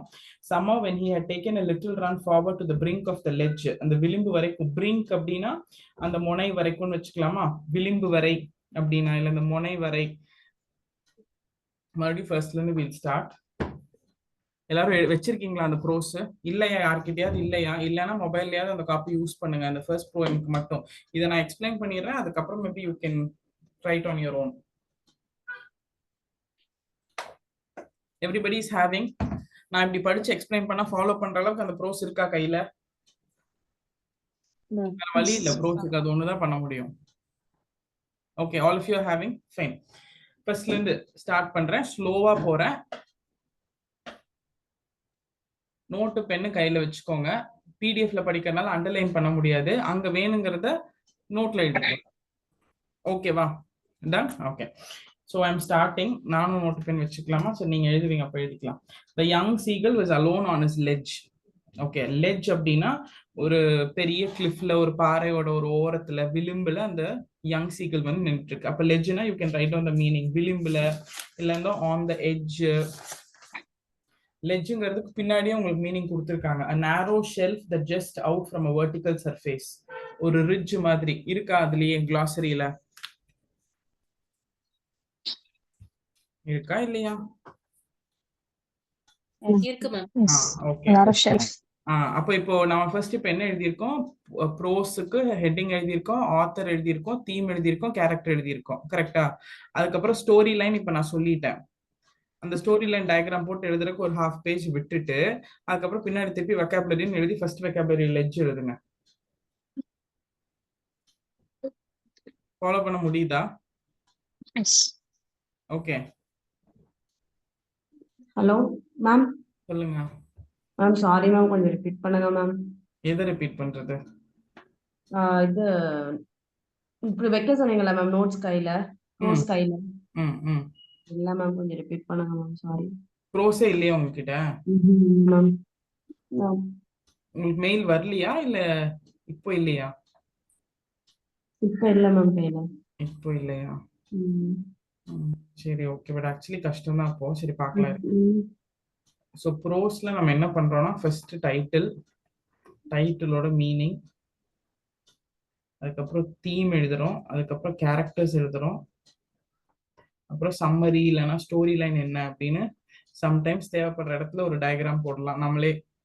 என்னோட கிரியேட்டிவிட்டி வேலை செஞ்சுச்சுன்னா டயக்ராம், இல்லைன்னா சம்மரி எழுதிட்டோம்.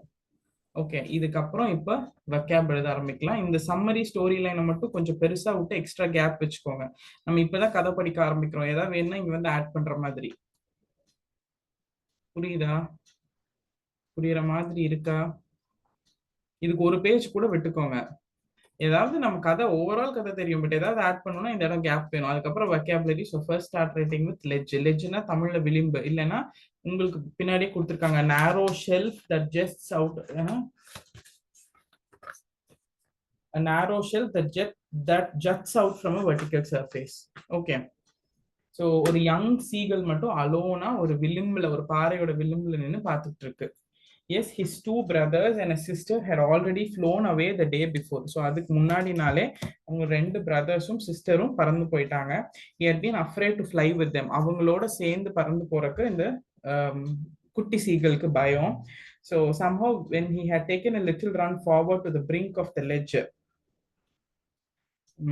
அந்த பிரிங்க் அப்படிங்கிறது again fill the water till the brink of that glass அப்படின்னு சொல்லுவோம்ல கெமிஸ்ட்ரி லேப்ல எல்லாம், ஞாபகம் இருக்கா?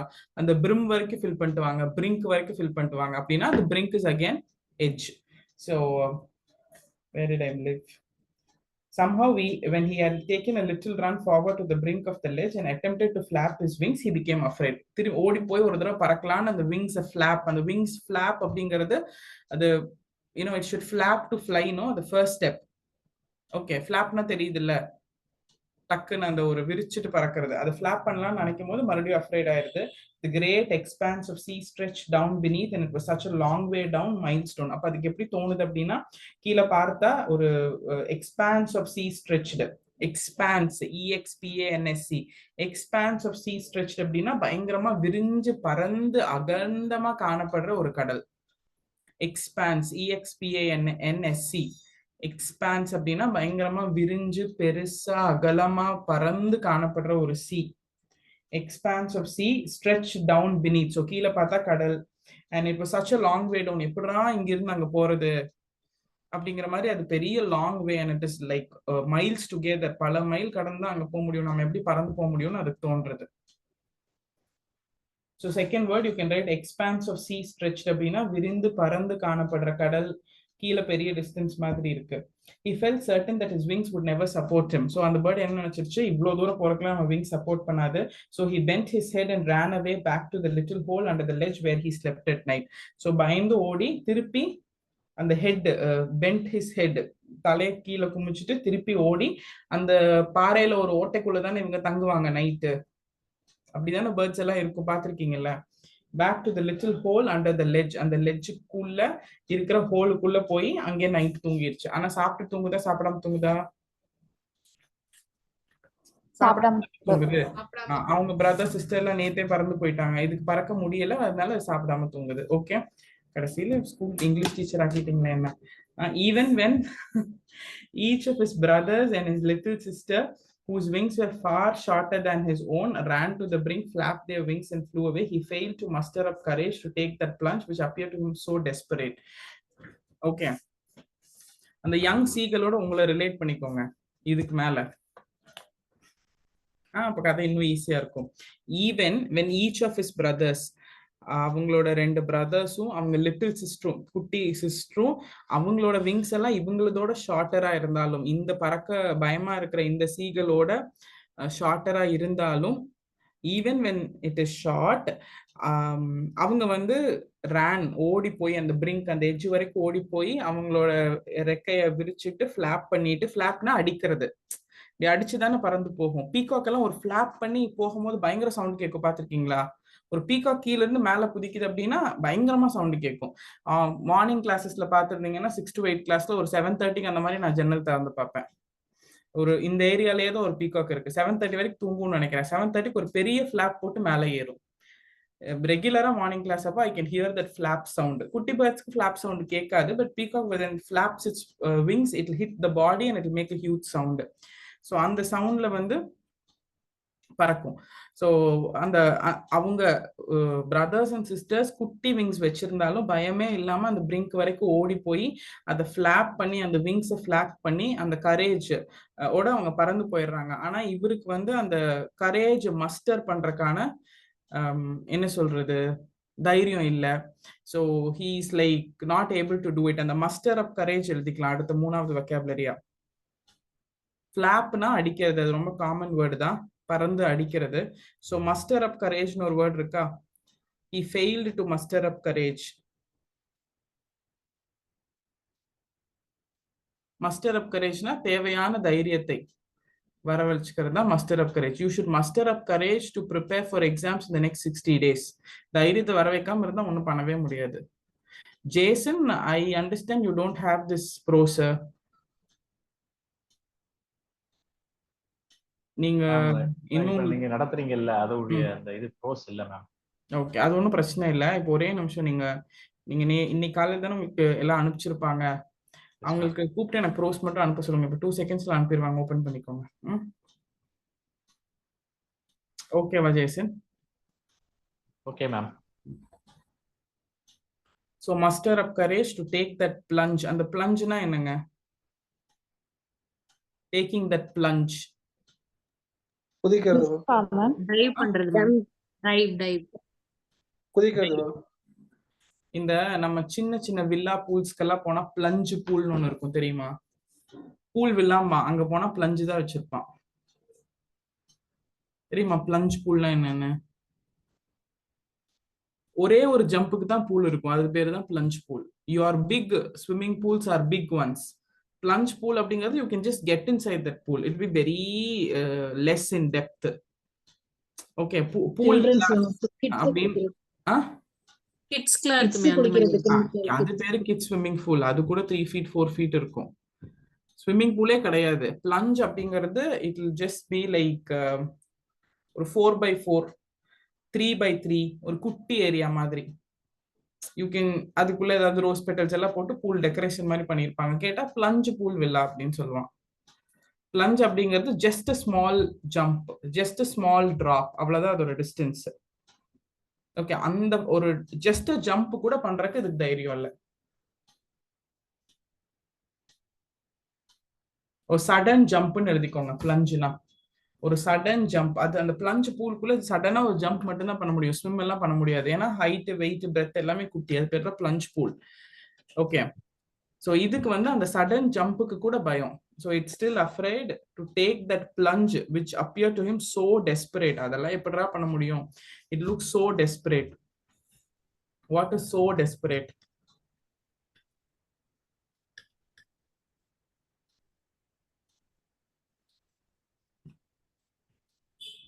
Hopeless. Hopeless, ma'am. Out of control. Yes, out of control. No hope or very little hope. Probably little hope தான்.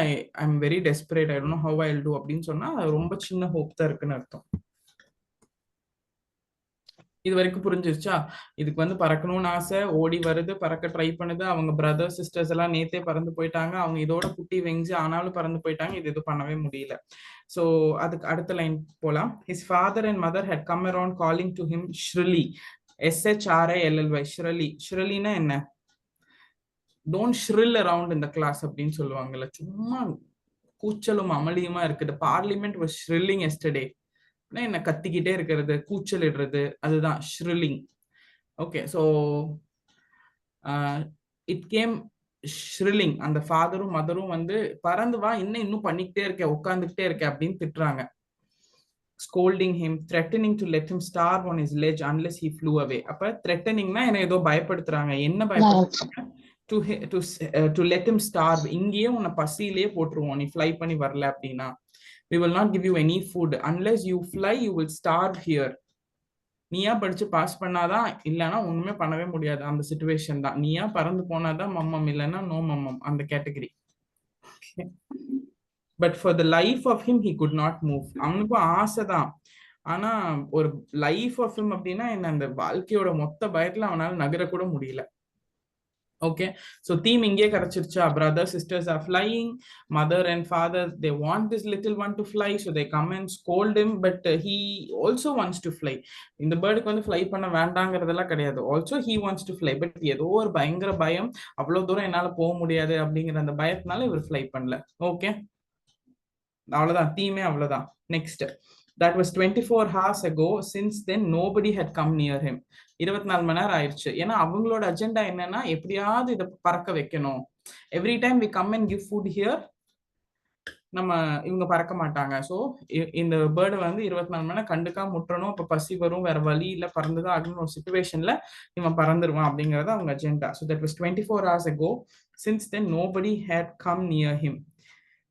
இதெல்லாம் நடந்து ஒரு 24 மணி நேரம் ஆயிடுச்சு. அதுல இருந்து யாருமே அந்த பக்கத்துல அந்த பேர்ட் பக்கத்துல வரவே இல்லை. The day before, all day long, he had watched his parents flying about with his brother and sister, perfecting them in the art of flight, teaching them how to skim the waves and how to dive for fish. இந்த 24 மணி நேரம் இந்த குட்டி தம்பி என்ன பார்த்துட்டு இருக்காரு?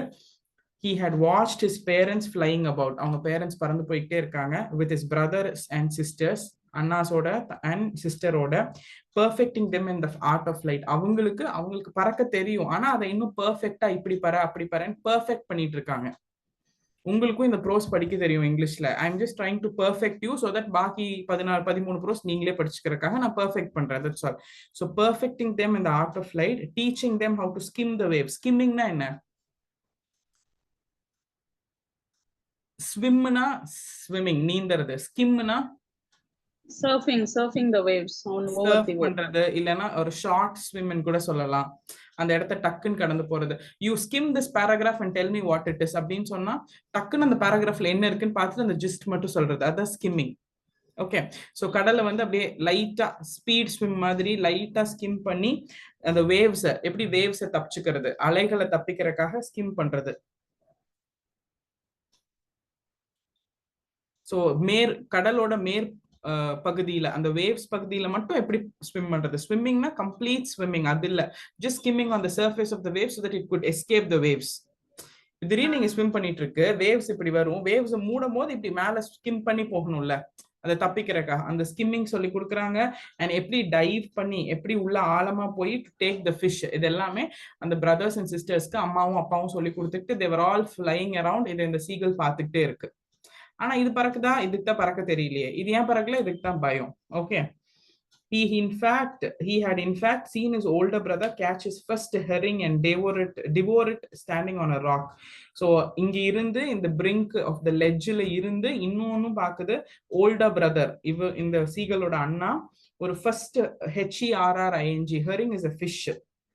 Okay, ஒரு C fish, hearing, அது மீனிங் எழுதிக்கோங்க. அது நிறைய குவெஸ்டன்ல கேட்டிருக்காங்க. HERRING அப்படின்னா என்னன்னா ஒரு சி ஃபிஷ், ஒரு கடல் ஃபிஷ்.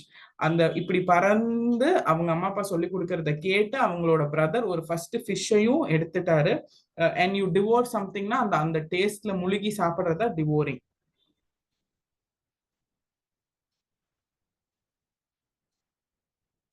எஸ், டிவோரிங் இட்னா அதை கொத்தி சாப்பிடுறது, அதை என்ஜாய் பண்ணி சாப்பிடுறது. I just absolutely divorced the food that was served for me அப்படின்னா நான் ருசிச்சு அதை சாப்பிட்டேன். இட் வாஸ் லைக் வெரி டேஸ்டியா. தான் டிவோரோட மீனிங்.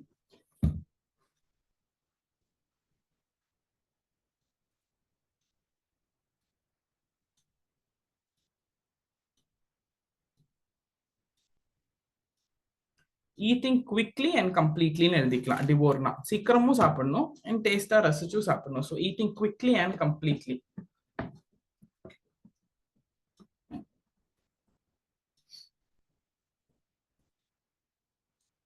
ஸோ இவங்க எல்லாம் பறந்து அவங்க அப்பா அம்மா சொல்லி கொடுக்கறதையும் பாக்குது, அவங்க எப்படி வேவ்ஸ் ஸ்கிம் பண்றாங்க அதெல்லாம் பார்த்துட்டு, அதே டைம்ல இன்னொரு பிரதர் வந்து ஃபர்ஸ்ட் ஃபிஷ்ஷை கேட்ச் பண்ணி அதையும் கொத்தி சீக்கிரம் சாப்பிடுறாரு. அதையும் பார்த்துட்டு so he had in fact seen his older brother catch his first herring fish and devour it. அதை சாப்பிடுறாரு standing on a rock. So புடிச்சுக்கிட்டு அந்த கடல்லையே இருந்த ஒரு பாறை மேல நின்று அந்த அண்ணா பேர்டு வந்து சாப்பிடறத பாக்குறாரு. while his parents circled around raising a proud cackle.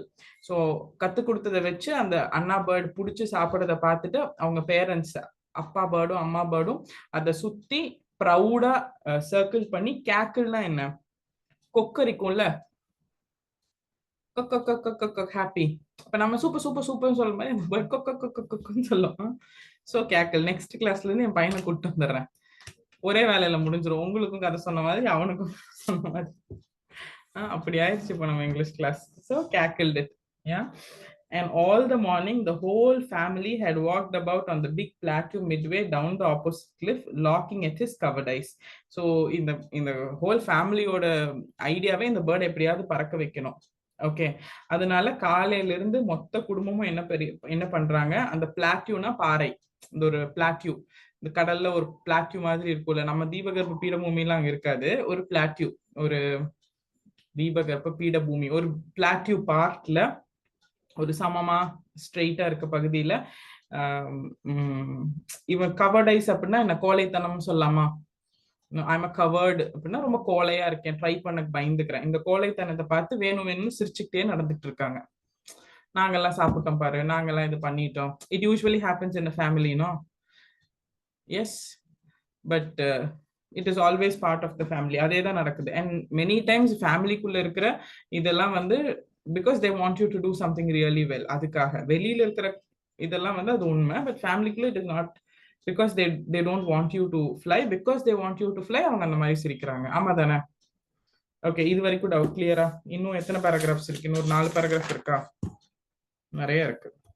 இது வரைக்கும் கிளியரா? Done. Okay, so the sun was now ascending the sky. சூரியன் இப்போ என்ன பண்ணிட்டு இருக்காரு? ascending the sky னா என்ன?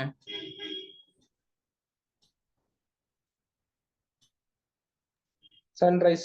Sunrise. Sunrise. Ascending the sky na rise, descending the sky na rise. Ascending the sky na Ascending rise. Sunrise. sunrise.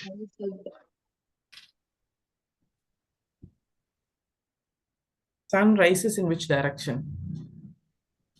East. East. Rise ஆகி எந்த direction போகும்? West. West. இது வந்து இங்க the sun was now ascending the sky, blazing warmly on its ledge that faced the south. அப்ப rice ஆயிருக்கா? you know what, set. Sunset ma'am. Ma'am அது evening time setup ஆகுது மேம். செட்டப் ஆகுதா? அசடிங்னா கீழ வர்றது தானே, ஸ்மால் கீழ வர்றது அந்த மாதிரி. That face the south. Okay, இந்த ஃபுல் சென்டென்ஸ் படிச்சீங்கன்னா அதுக்கு அடுத்த சென்டென்ஸ்ல ஒரு வேர்ட் இருக்கு, அதுதான் அங்க இருக்க clue. Okay, Blazing warmly on the edge. the sun was now, அங்க டவுட் வருது இல்ல, இந்த காம்ப்ரிஹென்ஷன் கொஸ்டின், பேராகிராஃப் கொஸ்டின்ல எல்லாம் இதே டவுட் ஒரு ஃபர்ஸ்ட் லைன்ல வரும். அங்க நம்ம வந்து கன்க்ளூட் பண்ணக்கூடாது. நானும் நிறைய யாராவது அடுத்த லைன் படிப்பீங்கன்னு நினைச்சேன், படிக்கல. இது வந்து காம்ப்ரிஹென்ஷனுக்கான. ஒரே நிமிஷம் இருங்க, வீடியோ ஆன் பண்ண சொன்னா கணேஷ் துர்கா எப்பவுமே ஆடியோ தான் ஆன். எல்லாரும் வீடியோ ஆன் பண்ணாதான் இங்கிலீஷ் கிளாஸ் இனிமேல் இப்பவே சொல்லிட்டேன். ஃபைன். ஸோ காம்ப்ரிஹென்ஷன்ல ஒரு 5 to 6 லைன்ஸ் கொடுத்துருப்பாங்க. ஃபர்ஸ்ட் லைன் படிச்சா you will not get the meaning completely. சன்னு புரியும், ஏதோ மேல உதிக்குதோ மறையுதோ அப்படின்னு ஒண்ணு புரியும், பட் எக்ஸாக்டா அது என்ன அப்படின்னு புரியாது. ஸோ காம்ப்ரிஹென்ஷன் கொஸ்டின்ஸ் ஆன்சர் பண்ணும்போது you should learn or read the lines that are in connection with the first line or the second line. அப்போ அது தொடர்ந்து படிக்கும்போது ஒரு புரிதல் வந்துடும், ஒரு கனெக்ஷன் கிடைக்கும், ஒரு என்ன கொஹிரன்ஸ் கிடைக்கும். ஸோ ஏதோ ஒன்று கிடைக்கும். அதை கிடைக்கும் போது அதை வச்சுதான் we will be able to understand the complete meaning. இது காம்ப்ரிஹென்ஷன்ல ரொம்ப ரொம்ப ரொம்ப முக்கியம். நம்ம ஸ்டூடெண்ட்ஸ் லாஸ்ட் குரூப் 2ல இங்கிலீஷ் நல்லா படிச்சுட்டு போனாங்க. 93 போட்டுட்டு வந்தாங்க ஒரு ஸ்டூடெண்ட். ஓகே, அந்த ஸ்டூடெண்ட் யாருன்னு உங்களுக்கும் தெரியும், பட் சொல்றேன் நான், அந்த ஸ்டூடெண்ட் பேர் சொல்லல, பயங்கர பங்கமா போயிடும். 93 ஆக்சுவலா ஒரு 97 வர வேண்டியது, 97 98. அந்த 3 கொஸ்டின் எங்க தப்பு பண்ணிட்டு வந்தாங்க. போயம்ல ப்ரோஸ்ல பண்ணியிருந்தா விட்டுருப்பேன், போயம்ல பண்ணியிருந்தா ஓகே அது நடக்கிறதா, ஃபிகர் ஆஃப் ஸ்பீச் ஏதோ மாத்தி போட்டுருவாங்கன்னு விட்டுருப்பேன். அந்த 3 கொஸ்டின் எங்க தெரியும் விட்டுட்டு வந்தாங்க, காம்ப்ரிஹென்ஷன்ல. இன்னும் இங்கிலீஷ்னா என்ன பார்த்தா சிரிப்பாங்க, மேம் அந்த காம்ப்ரிஹென்ஷன்ல இப்படி பண்ணிட்டேனே மேம் அப்படின்னு. அது அப்படிதான், இதுதான் அதோட understanding. the sun was now ascending the sky. அப்போ ஒரு டவுட் வருது, அசெண்டிங்னா மேல போகுதா இல்ல மறைதான்னு. blazing warmly on his ledge that faced the south. அப்போ சவுத்தை நோக்கி போகுது, அங்கேயும் ஒரு டவுட். அடுத்த லைன் பாருங்க, He felt the heat because he had not eaten since the previous nightfall. நேத்து நைட்ல இருந்து அவன் சாப்பிடல. அப்ப இன்னைக்கு காலையில இப்ப சூரியன் உதிக்க ஆரம்பிச்சிருச்சுன்னு ஒரு அளவுக்கு அண்டர்ஸ்டாண்டிங் வந்துருதா? அதுக்கு அடுத்த லைன் பாருங்க. Then he found a dried piece of mackerel's tail at the far end of his lips. Now there is not a single scrap of food left. He had stitched every okay, so on the second line I think we can come to a conclusion that அது ascending வந்து சூரிய உதயம் தான். புரிஞ்சிருச்சா? இந்த ரெண்டாவது line படிக்காமயே ஒரு கன்க்ளூஷனுக்கு வந்து கீழ இருக்க காம்ப்ரிஹென்ஷன் क्वेश्चन ஆன்சர் பண்ணிட்டீங்கன்னா அது கண்டிப்பா தப்பு தான். My English teacher used to tell me comprehension question like if there are 5 questions you should read the entire comprehension 5 times. அவ்வளவுதான், அதுதான் ட்ரிக். 5 क्वेश्चन அந்த காம்ப்ரிஹென்ஷன்ல இருந்து கேட்டிருக்காங்கன்னா ஒரு क्वेश्चन ஆன்சர் பண்ணும்போது அந்த 5 தடவை அந்த என்டையர் காம்ப்ரிஹென்ஷன் பேராகிராஃபை படிக்கணும். அப்பதான் மீனிங் கிடைக்கும். ஒரு 2 क्वेश्चन வந்து கேரக்டர் இருக்கும், அதை நீங்க போட்டுக்கலாம். But 5 times you have to read. Okay. So the sun was now ascending the sky, blazing warmly on his ledge. அப்பனா அந்த லெட்ஜ் மேல அப்படியே உதிக்குது, பிளேஸ் ஆகுது இல்ல. டேய் ஜன்னல்ல சன்னே வந்துருச்சுடா, பெட் மேல அடிக்குது, எந்திரிடா அப்படின்னு வீட்டுல திட்டுறாங்கல்ல, அதான் blazing on the ledge. Okay. Face that face the south. அப்ப which face the south? இங்க அடுத்த question. சவுத்துக்கு வெஸ்ட்டுக்கு வச்சு கன்ஃபியூஸ் ஆனீங்களா? இப்ப இந்த இதுலயே ஆன்சர் இருக்கு பாருங்க. which face the south? Ledge face the south. Sun is not at all here in the south or east or west. புரியுதா? when you read again you are able to comprehend. ஒரே தடவை அவசரமா படிச்சுட்டு அடுத்த line போனா புரியாது, புரியுறது கரெக்டா இருக்காது. அப்பவும் புரியும் ஏதோ ஒண்ணு, கரெக்ட்னு நினைச்சு நம்ம புரிஞ்சுக்கு போவோம்ல, அது கரெக்டா இருக்காது.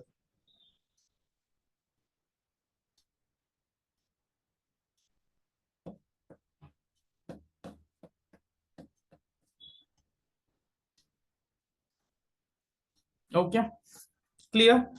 சோ இப்ப அந்த சவுத் தெற்கு நோக்கி இருக்கிற பாறை மேல இந்த சூரியன் உதிர்ச்சு அந்த கொஞ்சம் அப்படியே பிளேஸா பட்டுட்டு போகுது. he felt the heat. Heat வந்து ஃபீல் பண்ண முடியும். அது என்னங்க மேம், காலையில சூரியன் அடிச்சாலே அவனுக்கு ஹீட் ஃபீல் பண்ண முடியுமானா நாட் தட் ஹீல்டு, பசியோட heat. he felt the heat that he had not eaten since the previous nightfall. இங்க அவங்க மென்ஷன் பண்ற ஹீட் வந்து not the hotness that comes from the sun. நம்ம 6000 டிகிரி செல்சியஸ்ல சன் பேர்ன் ஆயிட்டு இருக்கோம், அது கொடுக்குற ஹீட். அது காலையில சூரிய உதயத்துல அது இளம் வெயில் தானே, அதெல்லாம் it will not heat the surface, heat the bird, but he is able to feel the heat because he had not eaten since the previous nightfall. போன நைட்ஃபால்ல இருந்து, போன நைட் முன்னாடி நாள் நைட் வந்ததுல இருந்து சாப்பிடல. then he found a dried piece of mackerel's tail. mackerel அப்படிங்கிறது ஒரு மீன். mackerel fish கேள்விப்பட்டிருக்கீங்களா? கேள்விப்படலைன்னா அது பியூர் ஃபிஷ். என்ன வைஷ்யா? வஞ்சரம் மீன். வஞ்சரம் தான் மெக்கரலா? எனக்கு தெரியல, ஃபிஷ்ன்னு தெரியும், ஆனா ஐ am not a seafood person. எனக்கு தெரியாது. ஆமாவா? வஞ்சரம் தான் மெக்கரலா? Okay okay. சோ ஒரு மெக்கரலோட டெயில் மட்டும் அந்த லெட்ஜோட ஒரு தூரத்துல இருக்கு. சோ வேற வழி இல்லாதனால இது போய் அதை சாப்பிட்டுச்சு. he had stretched every inch rooting among the rough dirt caked straw nest where he and his brothers and sister had been hatched. He even gnawed at the dried pieces of eggshell. It was like eating a part of itself. So இப்ப என்ன ஆயிடுச்சு, காலையில ஆயிடுச்சு, நேற்று night சாப்பிடல, அந்த பசியோட வலி, பசியோட ஹீட் இருக்கு. சூரியன் உதிச்சு அப்படியே சூரியன் லைட்டா உதிக்க ஆரம்பிச்சிருச்சு. இது மேல எதுவுமே சாப்பிடறக்கல்ல, ஒரே ஒரு மெக்கரல் ஃபிஷ்ஷோட டெய்ல் மட்டும் ஒரு ஓரத்துல கிடந்துச்சு, அதையும் போய் சாப்பிட்டுருச்சு. இப்போ ஃபுல்லா அதோட நெஸ்ட் லெட்ஜ் ஃபுல்லா தேடினதுக்கு அப்புறம் அந்த நெஸ்ட்ல என்ன மட்டும்தான் இருக்கு. இவங்களும் இவங்க பிரதர்ஸும் அந்த முட்டையில இருந்து வெளியே வந்திருப்பாங்கல்ல, அந்த முட்டை ஓடு மட்டும்தான் இருக்கு. எஸ், அந்த ட்ரைடு பீசஸ் ஆஃப் எக்ஷெல்ல கூட கொத்தி சாப்பிட்டுருச்சு. பசி கொடுமை. You know, in a lot of countries when they were dying out of starvation, பசியில சாகும்போது, பஞ்சத்துல சாகும்போது செத்தவனை தான் உயிரோட இருக்கவன் சாப்பிடுவான். தெரியுமா அந்த கதையெல்லாம்? இந்தியால நடந்திருக்கு during Calcutta famine 1700s. Okay, somebody who dies is the food for the other person. So அந்த நிலைமை அது எப்படி இருந்துச்சுன்னா, it was like eating a part of his a part of himself. அவனையே ஒரு பகுதி சாப்பிடுற மாதிரி. he even gnawed, GNAWED ன்னு ஒரு வேர்ட் இருக்குல்ல, GNAWED, gnawed. so gnawed at the dry pieces னா அப்படியே துண்டு துண்டா முழுங்குறது தான் gnawing something. GNAWED, G silent. okay, GNAWED, not, அதுக்கு பின்னாடியே மீனிங் இருந்துச்சுன்னு நினைக்கிறேன். Bit. To byte or chew something repeatedly, துண்டு துண்டா பைட் பண்ணி சூ பண்ணி முழுங்குறது.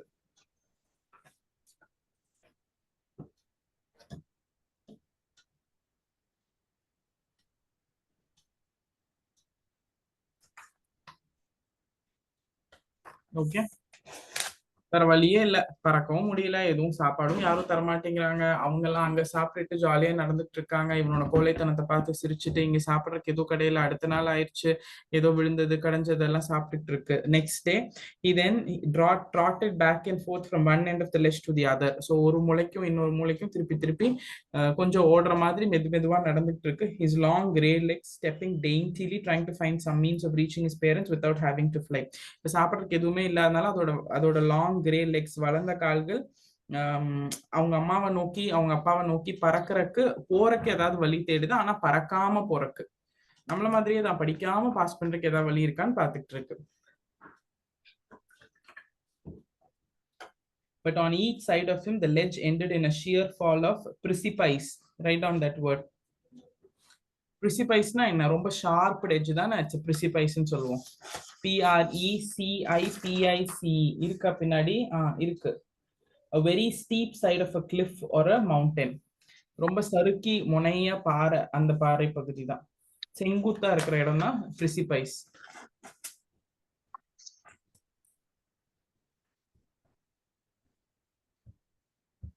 So ரெண்டு சைடும் லெட்ஜ் அப்படி இருக்கு. And between him and his parents there was a deep wide crack. So அவங்களுக்கும் அவங்க பேரண்ட்ஸ்க்கும் நடுவுல கிராக்னா ஒரு குட்டி கிராக் இல்ல, ரொம்ப தூரம் இருக்கிறது தான் டீப் வைடு கிராக்னு சொல்றாங்க. ஸோ பறந்து போற தூரம்லாம் கிடையாது. Surely he could reach them without flying if he could only move northwards along the cliff face. But then on what could he walk? There was no ledge and he was not a fly. And above him he could see nothing. The precipice was sheer and the top of it was perhaps farther away than the sea beneath him. So நடந்து வடக்கு நோக்கி போனா போய் reach ஆக முடியும், அதுக்கப்புறம் பறக்க தெரியாது எப்படி போறது. எஸ், அங்க பிரிசிபைஸ் தவிர எதுவுமே இல்லை, அது ரொம்ப ஷார்ப்பா இருக்கு. அங்கிருந்து பார்த்தா கடல் இன்னும் தூரமா தெரியுது. ஸோ பறக்கறதுக்கான எந்த வழியும் இல்லை. Just explaining how he cannot fly. He stepped slowly out to the brink of the ledge and standing on one leg with the other leg hidden under his wing, he closed one eye, then the other and pretended to be falling asleep.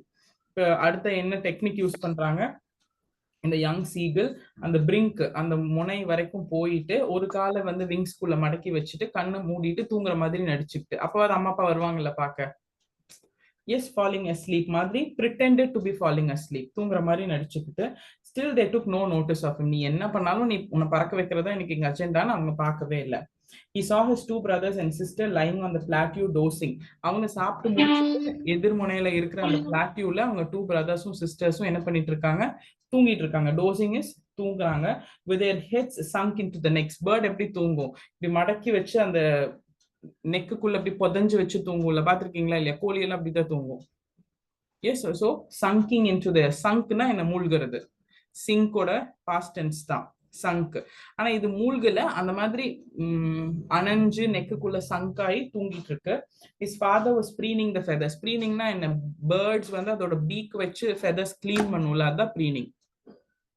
எழுதிக்கோங்க தெரியலனா, PREENING. preeningனா அதோட peaks வச்சு சொரிஞ்சுக்குள்ள birds. பாத்திருக்கீங்களா இல்லையா? கண்டிப்பா பாத்திருக்கோம். Peaks வச்சு, அதுக்கு சொரியற கை கால்லாம் இல்ல, அதோட பீக்னா என்ன, மூக்கு. மூக்கா,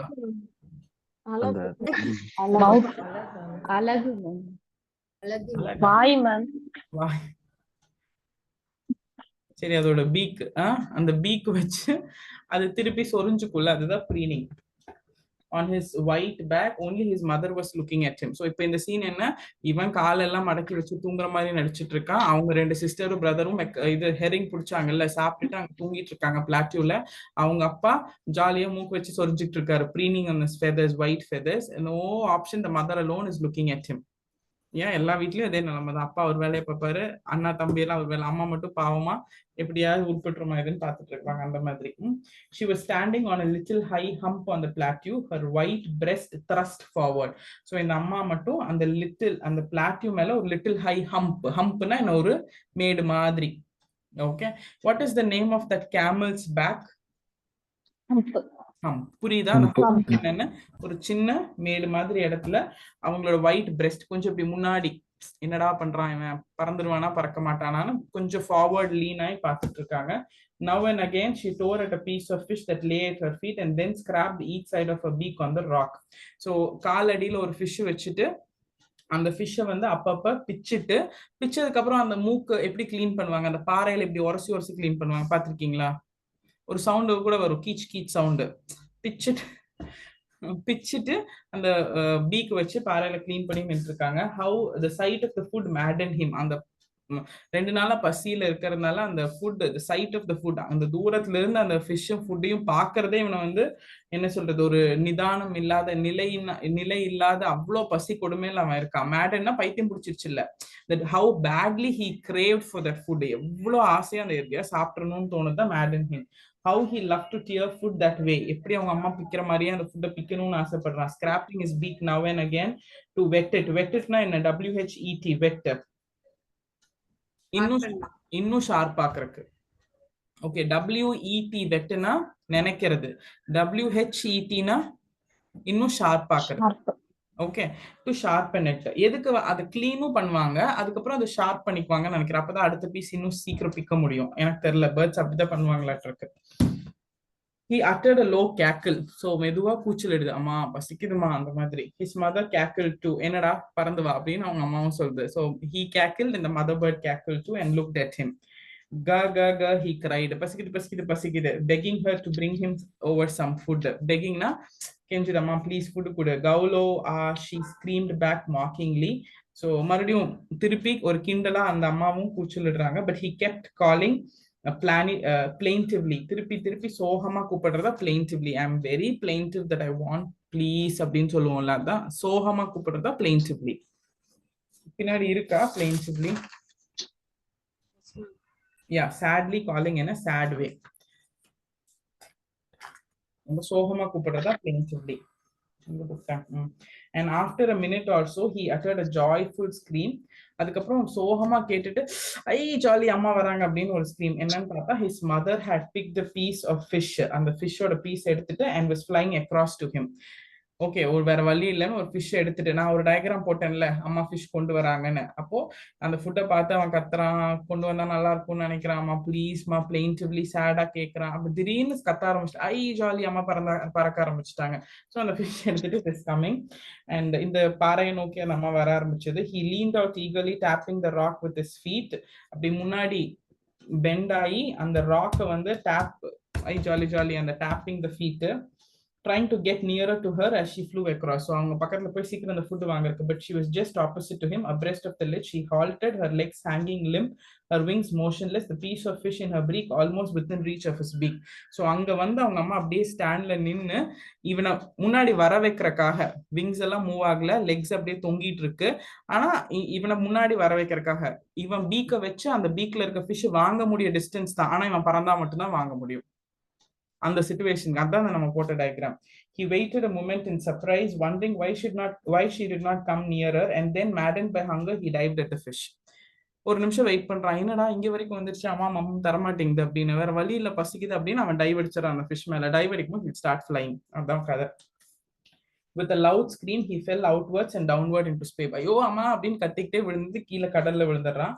His mother had swooped upwards. அவங்க அம்மா அதே இதுல பறந்து மேல போயிட்டாங்க. சட்டென பறந்து போறதுதான் ஸ்வூப்பிங். ஓகே, சட்டுன்னு டக்குன்னு அந்த இதுல பறந்து போறதுதான். Okay, as he passed beneath her he heard the swish of her wings. Then a monstrous terror seized him and his heart stood still. He could hear nothing, but it only lasted a moment. The next moment he felt his wings spread out.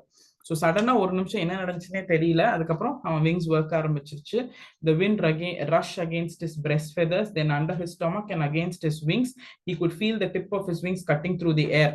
அப்படி காத்து அப்படி cut பண்ணி இவன் பறக்க ஆரம்பிக்கிறது இவனுக்கு feel பண்ண ஆரம்பிச்சது. He was not falling headlong now. He was soaring gradually. மேல கொஞ்சம் கொஞ்சமா போக ஆரம்பிச்சான். Downwards and outwards. He was no longer afraid. He just felt a bit dizzy. லைட்டா தலை சுத்துற மாதிரி இருந்துச்சுங்க, ஆனா அப்பா எப்படியோ பொழைச்சிட்டேன் அந்த feel. Yeah. Then he flapped his wings once and he soared upwards. அதுக்கப்புறம் பழக ஆரம்பிச்சு மேல பறக்க போயிருச்சு. Okay. He uttered a joyous scream. சந்தோஷமா ஒரு கூச்சல் இட்டுட்டு and flapped them again. He soared higher. மறுபடியும் மேல. He raised his breast and banked against the wind. நெஞ்ச நிமித்திட்டு மறுபடியும் பேங்க் அந்த காத்தை எதிர்த்து பறக்க ஆரம்பிச்சிருச்சு. His mother swooped past him. அவங்க அம்மா சட்டுன்னு அவனை கடந்து பறந்து போனாங்க. Her wings making a loud noise. He answered her with another scream. Then his father flew over him screaming. Then he saw his two brothers and sisters flying around him, soaring and diving. So எல்லாரும் சேர்ந்து they started flying together. Then he completely forgot that he had not always been able to fly and commenced to dive and soar, shrieking shrilly. So கூச்சலிட்டுட்டு ஆர்வமா எல்லாரும் சேர்ந்து பறக்க ஆரம்பிச்சிட்டாங்க. And he totally forgot that எனக்கா பறக்க தெரியாம இருந்துச்சு இவ்வளவு நாள் அப்படிங்கறதே மறந்துட்டான். He was near the sea now, flying straight over it, facing out over the ocean. இப்ப அப்படியே கடல் நோக்கி வந்து கடல் கிட்ட. He saw a vast green sea beneath him with little ridges moving over and over. Ridgesனா என்ன? ridgesனா என்ன?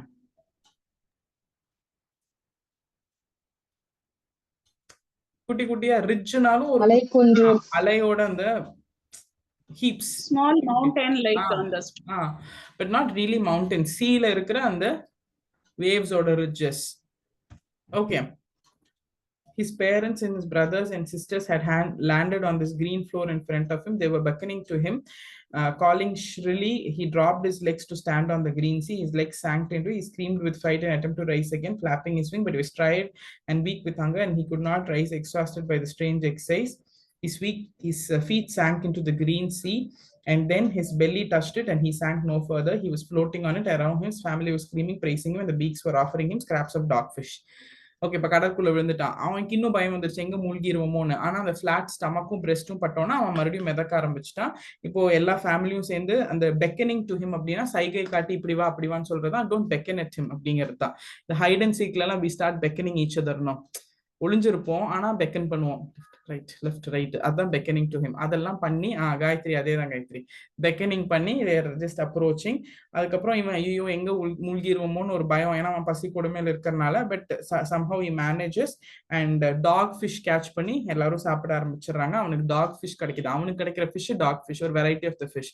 அவங்க அண்ணா அண்ட் அக்கா சாப்பிடுறது ஹேரிங் ஃபிஷ் ஃபர்ஸ்ட். அந்த லெட்ஜ்ல இவனுக்கு கிடைச்சது மேக்ரல் ஸ்டெயில். எஸ், அப்புறம் அந்த எக்ஷெல்ஸ். அவ்வளவுதான். he made his first flight. அவனது முதல் பறக்கிற பயிற்சி எக்ஸ்பீரியன்ஸ் எல்லாம் முடிஞ்சிருச்சு. கதை முடிஞ்சிருச்சுங்க. தூங்கிட்டு இருந்தவங்களாம் எந்திரிச்சிருங்க.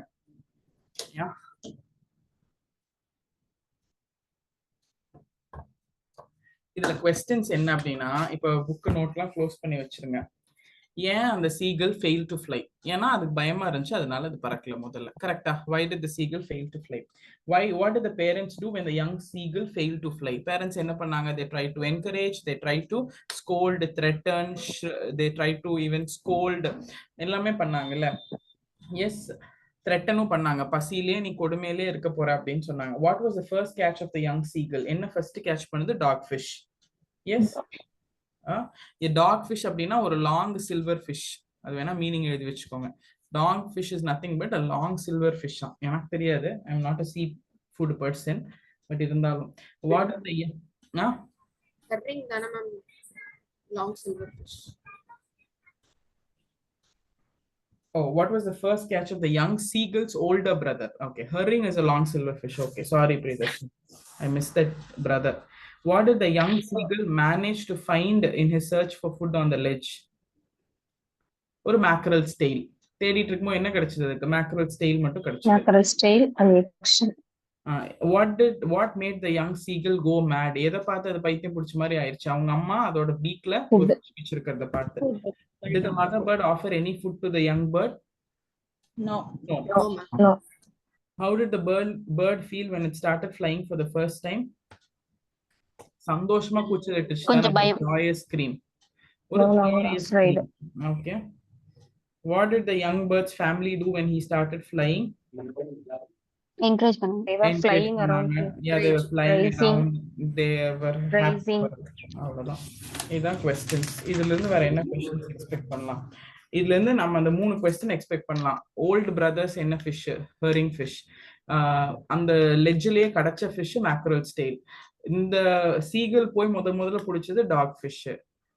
ஓகே, அப்புறம் இந்த வெக்காபுலரி லெட்ஜ், ஹெரிங் ஃபிஷ்னா என்ன, லாங் சில்வர் ஃபிஷ், அப்புறம் டிவோர்னா என்ன, ஈட்டிங் வெரி கிரீடிலி, பசியோட குவிக்கா ஃபாஸ்டா சாப்பிடுறது, கேக்கிள்னா இந்த கூச்சலிடுறது, கொக்கரிக்கிறது இல்ல கூச்சலிடுறது, நாயிங்னா என்ன பைட் அண்ட் சூ அந்த எக் ஷெல்ஸை நாவ் பண்ணது, ப்ரிசிபைஸ் அப்படின்னா அந்த கூர்மையான முறை முனை, ப்ரீனிங்னா பீக்கை வச்சு ஃபெதர்ஸ் கிளீன் பண்றது, வெட்டிங் அப்படின்னா to sharpen WHET wedding the peaks to sharpen, plaintively very sadly asking for something, swoopனா quickly swooping around அப்ப அம்மா சீக்கிரமா போயிடுச்சு அது swooping, beckoning அப்படின்னா சைகை காட்டுறது, making a gesture with the hand இப்படி வா அப்படி வா, இதெல்லாம் தான் அப்படியே ரிப்பீட் பண்ணுவாங்க வெக்காபுலரியில. இப்ப இந்த ஸ்டோரி ஃபுல்லா புரிஞ்சிருச்சா? ஆத்தர் தெரியுமா? ஆத்தர் எந்த நாட்டுக்காரன்னு தெரியுமா? கேரக்டர்ஸ் தெரியுமா? Mother, father, 2 brothers, 1 sister and young seagull. ஸ்டோரியோட தீம் தெரியுமா? ஸ்டோரி ஃபுல்லா படிச்சிட்டோமா? எஸ்.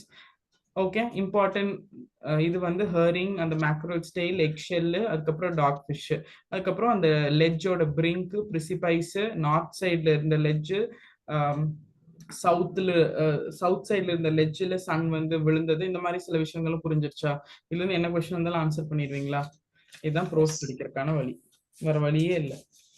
இப்ப நீங்க என்ன பண்ணணும்? கதையும் நானே சொல்லிட்டேன், இந்த ஸ்டோரி நான் படிச்சும் காமிச்சிட்டேன். இப்ப நீங்க வந்து இதை படிச்சுட்டு ஒரு டேப்லெட் காலம் மட்டும் போட்டுக்கணும். அந்த டேப்லெட் காலம்ல இந்த வேர்ட்ஸ் எல்லாம் இருக்கணும். ஹெரிங் ஃபிஷ் இருக்கணும், டிவோர் இருக்கணும், நாயிங் இருக்கணும், ட்ராட்டிங் இருக்கணும், ஸ்வூப்பிங்னா என்னன்னு இருக்கணும். அப்போ வெக்காபுலரியும் ஸ்ட்ராங் ஆயிரும், ப்ரோஸும் ஸ்ட்ராங் ஆயிரும். ஓகேவா? Done? Clear? Okay. இப்போ what I'm going to do is டெம்பஸ்டுக்கும் லாஸ்ட் லெசனுக்கும் மீனிங், ஆத்தர், டீமு, கேரக்டர்ஸ் மட்டும் தான் சொல்லுவேன். அப்புறம் ஸ்டோரி லைன் சொல்லுவேன். நீங்க லைன் பை லைன் இன்னைக்கு படிச்சிடணும். ஓகே. இப்போ இல்லைன்னா எல்லா ப்ரோஸுமே நம்ம இப்படியே கிளாஸ்லேயே பண்ணலாம்னு சொல்றீங்களா? What is your idea? It's your idea தான். எனக்கு I want 100 on 100 in English. எந்த தமிழ் ஸ்டூடெண்டோட இங்கிலீஷ் ஸ்டூடெண்ட் மார்க் கம்மியா இருக்கக்கூடாது. அதுதான் என் அஜெண்டா. அதுக்கு நீங்க என்ன சொன்னாலும் ஓகே. ரொம்ப எக்ஸாஸ்டிங் தான் இது, ஒரு கதையா லைன் படிக்கிறதுக்குள்ள ஒரு வாட்டர் கேன் தண்ணி காலியாயிருது, கஷ்டம் தான். நீங்க அப்படி பண்ணா 100 மார்க் வாங்கணும்னு சொன்னீங்கன்னா நான் பண்ண ரெடி. இல்ல மேம் நீங்களே படிச்சுக்கிறேன், நாங்களே படிச்சுக்கிறேன் அப்படின்னு நீங்க சொன்னாலும் ஓகே. ஒரு 5 நிமிஷம் யோசிச்சு சொல்லுங்க, நான் தண்ணி குடிச்சிட்டு வரேன்.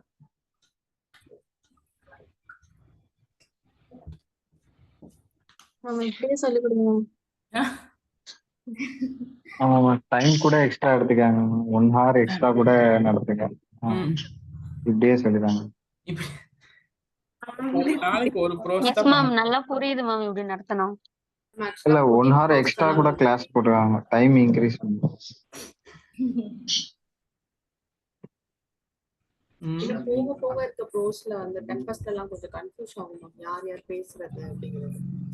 டெம்பஸ்ட் அது ஆல்ரெடி நம்ம ஸ்கூல்ஸ்ல படிச்ச கதை தான், ஒன்றும் பெருசா கன்ஃபியூஸ் ஆகாது. பட் நம்ம வந்து ட்ரையே பண்ணவே ரெடியா இருக்கிறது இல்லை.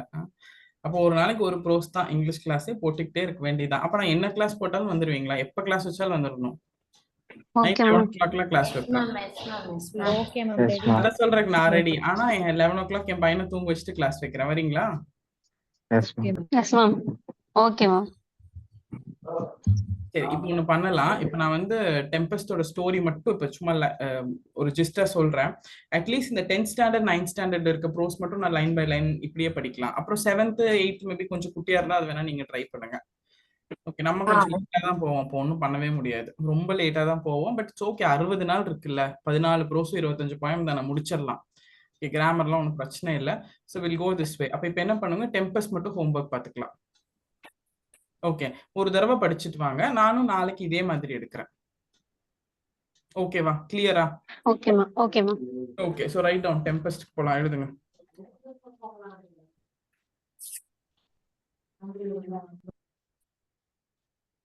டெம்பஸ்ட். புக் பேக்ல நிறைய ஆக்டிவிட்டீஸ்லாம் கொடுத்துருக்காங்க. புக் பேக்ல என்னென்ன ஆக்டிவிட்டிஸ் கொடுத்துருக்காங்க? அது எல்லாமே பார்க்கணுமா இல்ல ஜஸ்ட் ரீட் பண்ணணுமா? என்ன ஆக்டிவிட்டிஸ்? நிறைய ஆக்டிவிட்டிஸ்னா எந்த ஆக்டிவிட்டிஸ் சொல்லுங்க, அதே புக் தான் நானும் வச்சேன். இல்ல லிசனிங், ரைட்டிங் அந்த மாதிரி வரிசையா ஒவ்வொன்றா கொடுத்துருக்காங்க. இப்ப காம்ப்ரிஹென்ஷன்னா நம்ம ப்ரோஸ் இப்ப படிச்சதுல இருந்து வருமா மேம், இல்ல ஜென்ரலா அவங்களா ஏதாவது கொடுத்து நம்ம எக்ஸாம்ல ஜென்ரலா தான் வரும். அது எப்படி மேம், ஒரு பேராகிராஃப் கொடுத்து क्वेश्चंस கொடுப்பாங்களா மேம்? ஆமா. நீங்க போன குரூப் 4 தமிழ் ஸ்டூடெண்டா? Yes ma'am. ஓகே. சும்மா ஜென்ரலா தான் கொடுப்பாங்க காம்ப்ரிஹென்ஷன். ஒரு 6-7 லைன்ஸ் கொடுத்துட்டு அதுல இருந்து क्वेश्चन கேட்பாங்க. அது ப்ரோஸ்ல இருந்து வராது, ஏதாவது ஒரு 2 காம்ப்ரிஹென்ஷன்ல ஒன்னு வேணா இதுல இருந்து வரலாம். பட் அது உள்ளே தான் ஆன்சர் இருக்கு, நம்ம அண்டர்ஸ்டாண்ட் பண்ணிக்கிறத பொறுத்தாங்க. ஆமா, காம்ப்ரிஹென்ஷனால என்ன, அதுல இருக்கிறதுல இருந்து கேள்விகள் வரும், அதை புரிஞ்சுட்டு நீங்க பதில் சொல்லணும். உங்க புக்ல வந்து vocabulary, listening, speaking, reading அப்படின்னு ஆக்டிவிட்டிஸ் இருக்கு, அதானே கேக்குறீங்க? அதெல்லாம் பண்ணவே முடியாது. vocabularyல verb, adjective, adverb. Read the following sentence and change the form of the underlined word as directed. His family was screaming and offering him food. to adjective மாத்தணும். His screaming family offered him food. அப்படி மாத்தணும். அது இப்ப நீங்க மாத்திடுவீங்களா இந்த lesson வச்சு? இல்ல இப்ப கிராமர் பார்ட் வந்து நம்ம கிராமர் கிளாஸ்ல கவர் ஆயிரும் மேம். கணேஷ் துர்கா, நான் இது ஃபர்ஸ்ட் கிளாஸ்னு சொல்லிட்டு இருக்கேன். ஃபர்ஸ்ட் ப்ரோஸு பாயம் முடிப்போம், அதுக்கப்புறம் கிராமர் போவோம். நீங்க லேட்டா வந்தீங்களா இல்ல நான் சொன்னது கன்ஃபியூஸ் ஆயிடுச்சா? இப்ப எனக்கு ரெண்டு இல்ல மேம், அதுக்கப்புறம் நிறைய பேஜ் பை பேஜா இருக்குல்ல மேம், அது எல்லாமே லைட்டா ரீட் பண்ணணுமான்னு கேக்குறேன் மேம். ரீடிங், லிசனிங், ஸ்பீக்கிங் அந்த மாதிரி கொடுத்துருக்காங்களா மேம் நீங்க புக் பேக்ல? பண்ணுங்க. ஓகே, அது எனக்கு பிரச்சனை இல்லை, நீங்க டைம் இருந்தா பண்ணுங்க. But grammar we will deal only in the last. Okay, எக்ஸாம்க்கு அந்த மாதிரி வருமா மேம்? புரியல. புக் பேக்ல இல்ல இந்த லிசனிங், ரீடிங் அந்த மாதிரில இருந்து எக்ஸாம் ஓரியன்டா நாங்க பார்க்கணுமா இல்ல தேவையில்லையா மேம்? லிசனிங் ரீடிங்னா எனக்கு நீங்க என்ன கேக்குறீங்க நிஜமாவே புரியல எனக்கு. லிசனிங் ரீடிங் இந்த லெசனோட புக் பேக் தான் மேம் கேக்குறேன். இப்ப பார்த்த லெசனோட புக் பேக்ல அதுக்கு முன்னாடி வந்து क्वेश्चंस, பேராகிராஃப் क्वेश्चंस, அப்புறம் டெக்ஸ்டுவல் क्वेश्चंस அப்படின்னு இருக்குல்ல, அது இப்ப நீங்க ஆன்சர் பண்ணிருவீங்களா இந்த கதையை வச்சு? Yes ma'am, yes ma'am. அது இந்த ஸ்டோரியோட புக் பேக். அதுக்கப்புறம் நீங்க கேக்குறது டெக்ஸ்டுவல் எக்ஸசைசஸ், கரெக்ட்டா? Yes ma'am. அதானே கேக்குறீங்க. அதுல வந்து வெக்காபுலரி, லிசனிங் எல்லாம் இருக்குல்ல, அதுல ஃபுல்லா கிராமர் தானே இருக்கு. கிராமருக்கு அப்புறமும் கொஞ்சம் ஏதோ கொடுத்துருக்காங்க மேம், அது தேவையா தேவையில்லையான்னு கேட்கணும். நீங்க படிங்க, ஃப்ரீயா தானே இருக்கீங்க, படிங்க, ஒன்றும் பிரச்சனை இல்லை. கிராமரை விட்டுட்டு மற்றதெல்லாம் படிச்சிருங்க. இப்ப ரெண்டாவது சரண்யா கொடுத்த மாதிரி ஒரு அசைன்மெண்ட் கணேஷ் துர்காக்கு தரேன். போன குரூப் 2022 இங்கிலீஷ் கொஸ்டின் பேப்பர் ஃபுல்லா ஒரு தடவை பாத்துருங்க. போயம்ல இருந்து எப்படி கொஸ்டின் வந்திருக்கு, ப்ரோஸ்ல இருந்து எப்படி கொஸ்டின் இருக்கு, உங்களுக்கு ஒரு ஐடியா கிடைக்கும். உங்களுக்கு மனசுல ஒரு ஐடியா பதிஞ்சிரும். அதுக்கப்புறம் நீங்க படிக்கும் போது தேவையானது மட்டும் நீங்க படிச்சுக்கலாம். இது படிக்கணுமா, அது படிக்கணுமா, வேண்டாமா அப்படிங்கிற ஒரு டவுட் வராது. கொஸ்டின்ஸ் என்ன மாதிரி அப்படியும் ஒரு தடவை கொஸ்டின் பேப்பர் ஃபுல்லா பாத்துருங்க. இப்ப நீங்க சீக்கல்ல இருந்து ஒரு 2 கொஸ்டின் வந்திருக்கும். அப்போ அந்த கொஸ்டின் உங்களால ஆன்சர் பண்ண முடியும், எப்படி கேட்டிருக்கான்னு புரிஞ்சிடும். அந்த 4 போயம்ல இருந்து உங்களுக்கு கொஸ்டின் வரும், அதையும் ஒரு தடவை பாத்துருங்க. கிளாரிட்டி இல்லாதவங்க, சம்டைம்ஸ் டவுட்டா இருக்கு அப்படின்னா, நமக்கு இருக்கிற ஒரே ரெஃபரன்ஸ் சோர்ஸ் பழைய கொஸ்டின் பேப்பர் தான். அதை போய் பாத்தீங்கன்னா ஒரு புரிதல் வரும். ஓகே, அப்ப இது வேணும் இது வேண்டாம் நம்மளாலே ஒரு முடிவு பண்ண முடியும். ஓகேங்களா? Done. So next will go in to Tempest. டெம்பஸ்ட்ல நான் என்ன பண்ண போறேன்னா ஸ்டோரி, தீம் எல்லாமே சொல்லிடுறேன். நீங்க ஒரு தடவை படிச்சுட்டு வாங்க. நாளைக்கு ஐ வில் எக்ஸ்பிளைன். இப்போ 2 விஷயம் நடக்கும்னு நினைக்கிறேன். நம்ம ஸ்லோவா போனோம்னா நீங்க டெஸ்ட் லேட்டா எழுதுற மாதிரி இருக்கும். இப்போ ஃப்ரைடே அன்னைக்கு 3 போயம் டெஸ்ட் கொடுத்துருக்கேன். 3 போயமோ 4 போயமோ டெஸ்ட் உங்களுக்கு ஸ்கெடியூல் வந்திருக்குல்ல, நம்ம அதுக்கு முடிக்கவே மாட்டோம். எப்படி போய் டெஸ்ட் எழுதுவோம்? ஆமா தானே? நீங்க லேட்டா தான் எழுதுற மாதிரி இருக்கும். டெஸ்ட் பேட்ச் ஸ்டூடெண்ட்ஸ் அப்படி எழுதி போவாங்க. கிளாஸ் முடிச்சுட்டு தான் நீங்க எழுதுவீங்கன்னா நீங்க லேட்டா எழுதுற மாதிரி இருக்கும். அதை தான் இப்போ நான் மண்டேல இருந்து ஆல்டர் பண்ணி மறுபடியும் ஸ்கெடியூல் போடணும். ஸ்கெடியூல் ஆல்டர் பண்றது ரொம்ப சேஞ்சஸ் இருக்கும்னு நினைக்கிறேன். Okay, we'll see that. First Tempest போயிடலாம். The Tempest. டெம்பஸ்ட்னா என்ன? பயங்கரமான ஒரு சூறாவளி காத்துன்னு சொல்லலாமா? எஸ், ரொம்ப ஒரு சூறாவளி காத்து. So tempest author Shakespeare.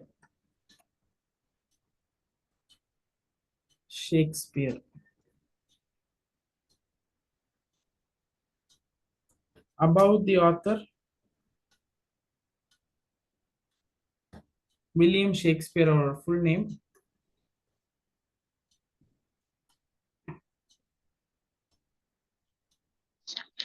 (1564 to 1616), born in England.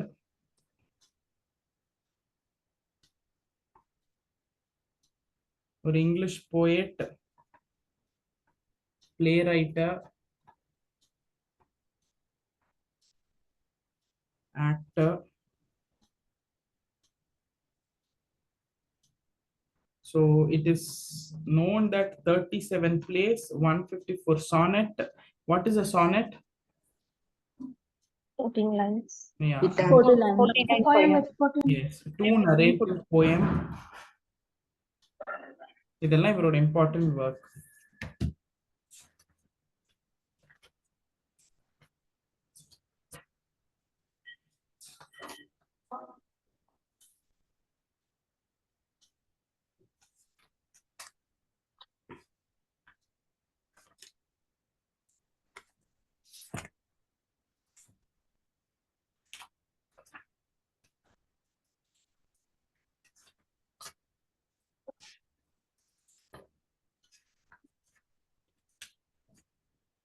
இவரோட இம்பார்ட்டன்ட் இயர் வந்து 1589 to 1613. இதுக்குள்ளதான் அவர் எல்லாமே இதெல்லாம் எழுதியிருக்காரு. அவரோட ஆக்டிவ் ஃபேஸ் அதுதான்.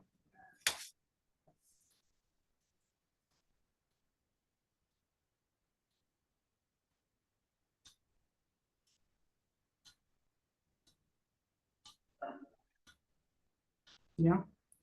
Next, write down theme of the poem. King. Yes, சொல்லுங்க, யாரோ கூப்பிடுறீங்க. என்ன பிரச்சனை Venkatesh? சாட்ல போட்டுறீங்களா? Young seagull ate dogfish. What about others? அந்த doubta? Are you asking that one? The last doubt. 1589 to 1613 is what? 1589 to 1613 is the phase where Shakespeare wrote all of his important works. All his important works, plays, poems, everything was written during that phase, 1689 to 1589 to 1613. Okay, theme enna appadina, a king. That king was thrown out of power and palace.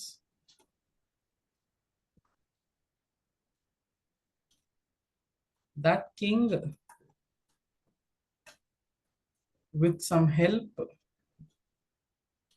comes to a island and lives with the daughter.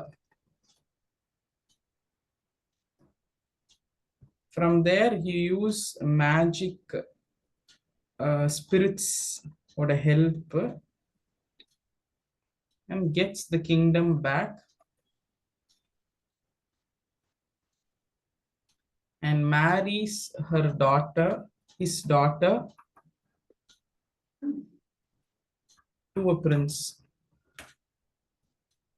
மறுபடியும் explain பண்றேன், ஒரு நிமிஷம் கவனிச்சுட்டு எழுதிக்கோங்க. ஒரு king, அந்த king was thrown out of power and palace. அந்த கிங்க வந்து பதவியிலிருந்தும் அதிகாரத்திலிருந்தும் தூக்கி வீசிட்டாங்க. யார் தூக்கி வீசினா? By the king's brother. Okay, அந்த பிரதரே வந்து அண்ணாவை பதவியிலிருந்து தூக்கி வீசிடுவாங்க. தட் கிங் ஏதோ ஒரு ஹெல்ப்போட சேர்ந்து ஒரு ஐலாண்டுக்கு வந்துருவாரு. அந்த கிங்கை கொல்றதா பிளான். அவங்க வந்து ஒரு தீவுக்கு வந்துருவாங்க. அந்த தீவுல அவங்க பொண்ணோட இருப்பாங்க. அந்த பொண்ணு பேர் தான் ஐ திங்க் மிராண்டா. அதுக்கப்புறம் அந்த தீவுல இருந்து மேஜிக் ஸ்பிரிட்ஸோட ஹெல்ப் இருக்கும், மேஜிக் ஏஞ்சல் ஸ்பிரிட்ஸோட ஹெல்ப் இருக்கும். அதை வச்சு அந்த கிங்டமை திருப்பி வாங்கிட்டு இந்த பிரதரோட ஃப்ரெண்டு கிங் இருப்பாங்கல்ல, இந்த பிரதரோட ஃப்ரெண்டு கிங்கோட சன் தான் இந்த பிரின்சஸ். இந்த பிரின்சஸ்க்கு இவரோட பொண்ணை கல்யாணம் பண்ணி வச்சிருவாரு. அதுதான் கதை. புரியுதா? எஸ், ஃபர்ஸ்ட் ஒரு கிங் இருப்பாரு. அந்த கிங்க பதவியிலிருந்து அதிகாரத்திலிருந்து தூக்கி போட்டுருவாங்க. அதை தூக்கி போடுறது யாருன்னா அந்த கிங்கோட பிரதரே, பதவிக்கு ஆசைப்பட்டு. அந்த கிங்கு தப்பிச்சு அந்த அரண்மனையில இருக்கவங்களோட ஹெல்ப்போட எங்க வந்துருவாரு? ஐலாண்டுக்கு வந்துருவாரு, ஒரு தீவுக்கு வந்துருவாரு. அந்த தீவுல தான் இருந்துட்டு இருப்பாங்க. அந்த தீவுல மேஜிக் ஸ்பிரிட்ஸோட ஹெல்ப் மூலியமா அந்த பதவியும் திருப்பி கொண்டு வந்துருவாரு.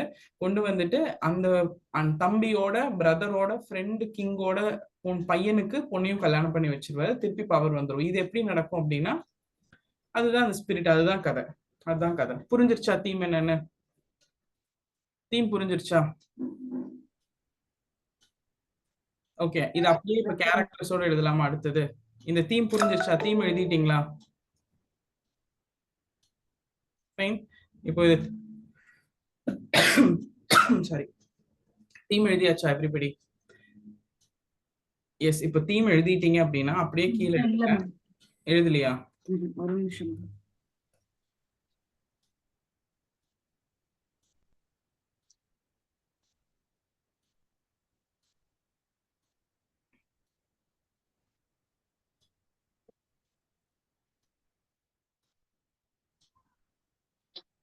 எழுதியாச்சா?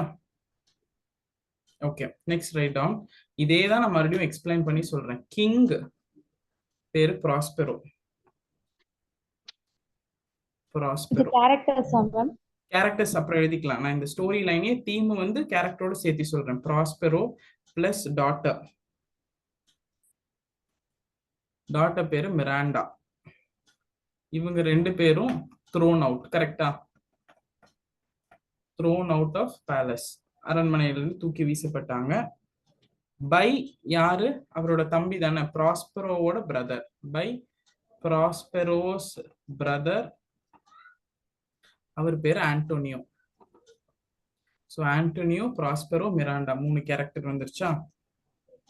அண்ட் இவங்க இந்த ப்ராஸ்பெரோ இது ஃபர்ஸ்ட் ஸ்டெப்பு, இது செகண்ட் ஸ்டெப்பு, இது தேர்ட் ஸ்டெப்பு. இவங்க ப்ராஸ்பெரோ மிராண்டாவும் எங்க ரீச் ஆவாங்க? ஒரு தீவுக்கு. Plus Miranda reached an island.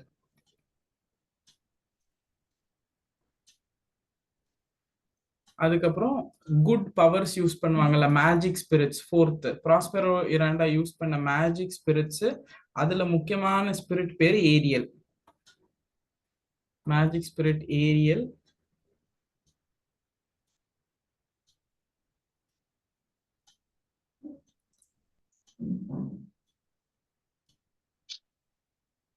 Okay, இது வரைக்கும் கிளியரா? இந்த ஸ்பிரிட் பேரு ஏரியல். இப்போ நெக்ஸ்ட், வித் ஏரியல்ஸ் ஹெல்ப், இந்த மேஜிக் ஸ்பிரிட்டோட ஹெல்ப்ல ஆண்டோனியோ தானே கிங்கோட பிரதர், பிளஸ் இந்த கிங்கோட ஃப்ரெண்ட், கிங் ஆஃப் நேபிள்ஸ், அவர் பேர் வராது, கிங் ஆஃப்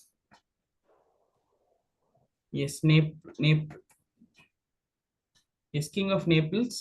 இவங்க 2 பேரும் ஏரியலோட ஹெல்ப்ல கிங் கிட்ட போய் சாரி கேட்பாங்க. King Prospero gets the kingdom. திருப்பி கிங்டம் வந்துருமா? அண்ட் இந்த கிங் ஆஃப் நேபிள்ஸோட சன் பிரின்ஸ் பேர் தான் ஃபெர்டினாண்ட், FERDINAND, ஃபெர்டினாண்ட். இந்த Ferdinand is married to Miranda, Prospero's daughter Miranda. புரிஞ்சிச்சா கதை என்னன்னு? அவ்வளவுதான், இதுக்கு மேல ஒன்றும் இல்லை. லைன் பை லைனும் நம்ம இதைத்தான் படிக்க போறோம். பட் படிக்கலாம் நாளைக்கு நீங்க ஆசைப்பட்டதுனால. பட் இதுதான் ஸ்டோரி. இதுல கேரக்டர்ஸ் வந்து ப்ராஸ்பெரோ கிங்கு, மிராண்டா கிங்கோட டாட்டர், ஏரியல் அந்த முக்கியமான ஸ்பிரிட், ப்ராஸ்பெரோ ஹெல்ப் பண்ண ஸ்பிரிட், மேஜிக் ஸ்பிரிட். அப்புறம் ஆண்டோனியோ துரத்தி விட்ட ப்ராஸ்பெரோவோட பிரதர், கிங் ஆஃப் நேபிள்ஸ், அவர் பேரு அலான்சோ, ALONSO, அலான்சோ. அப்புறம் ஃபெர்டினாண்ட் தான் அலான்சோவோட சன்னு, அவர் தான் மிராண்டாவை கல்யாணம் பண்ணிப்பாரு. கிளியரா?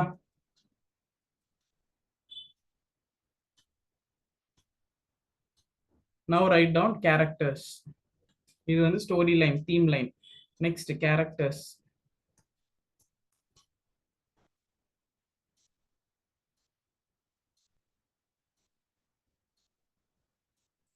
Prospero,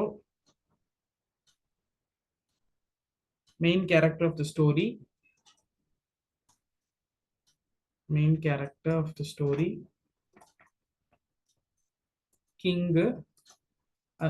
எந்த நாட்டோட கிங் அப்படின்னா மிலனோட கிங், அதனால டியூக் ஆஃப் மிலன் அப்படின்னு சொல்லுவாங்க. டியூக் அண்ட் டச்சஸ் தானே, ஸோ டியூக் ஆஃப் மிலன், மிலனோட king. First character. Second character ப்ராஸ்பெரோவோட daughter Miranda.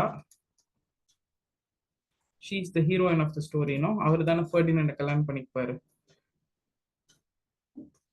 Miranda marries Ferdinand.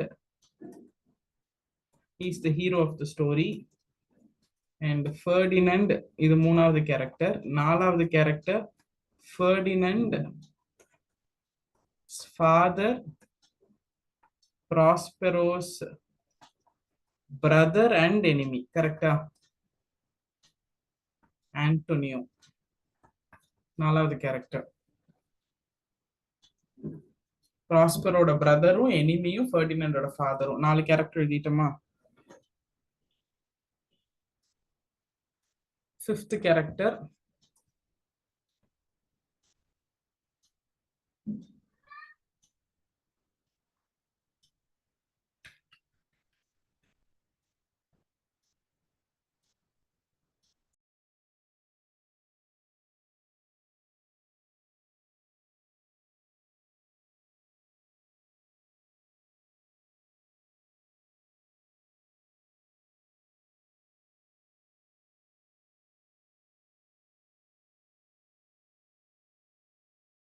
Ton. So இப்போ மேரிஸ் ஃபெர்டினாண்ட், அப்போ 4வது கேரக்டர் வந்துருச்சு. 5th character Antonio's friend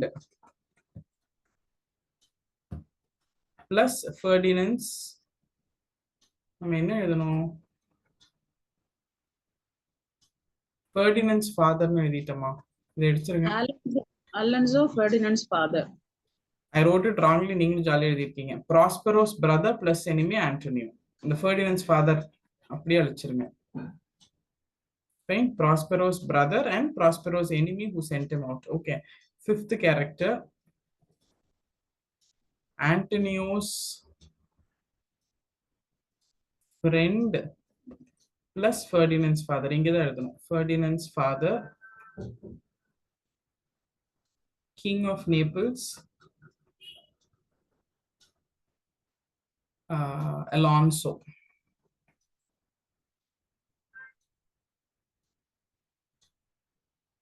So Prospero, Miranda, Antonio, Alonso, Ferdinand. 5 கேரக்டர்ல ஏதாவது doubt இருக்கா? புரிஞ்சிருச்சா? இவங்க 5 தான் மெயின்.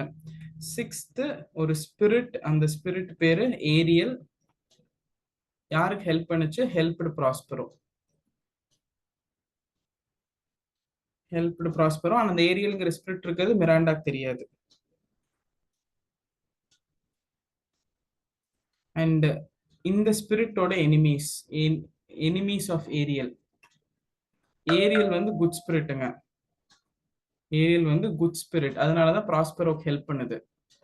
இதோட எனிமீஸ் ஆஃப் ஏரியல் வந்து 2.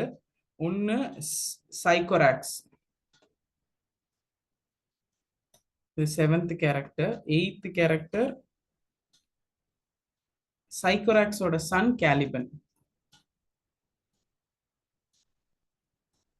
இது வந்து ஏரியலோட எனிமி. ஸோ இது 2 பேட் ஸ்பிரிட்ஸ்.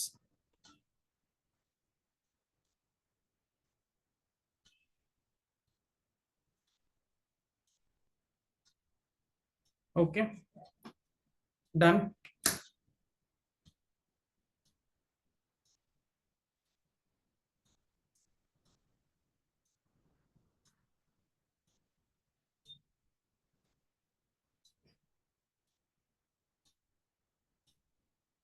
கிளியர்? ஸோ கோன்சாலோன்னு ஒரு கேரக்டர் வரும். கோன்சாலோ கேரக்டர் வந்து அதையும் வேணா எழுதிக்கலாம். 9th character கோன்சாலோ. ப்ராஸ்பெரோவோட கோர்ட்ல, ப்ராஸ்பெரோ கிங்கா இருந்த போது கோர்ட்ல இருந்த ஒரு மினிஸ்டர். இவர் தான் ப்ராஸ்பெரோக்கு ஹெல்ப் பண்ண வர அந்த ஐலாண்ட் வர.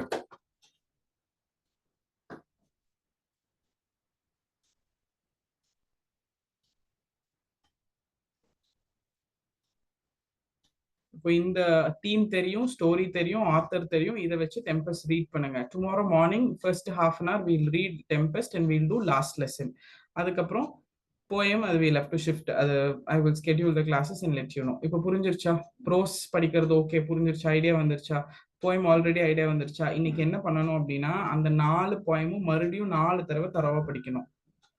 ரொம்ப ஈஸி தான், ஈஸியா படிக்கலாம், ஈஸியா மார்க் வாங்கலாம். ஆனா அசால்ட்டா விட்டா ஈஸியா மார்க்கும் போயிடும்.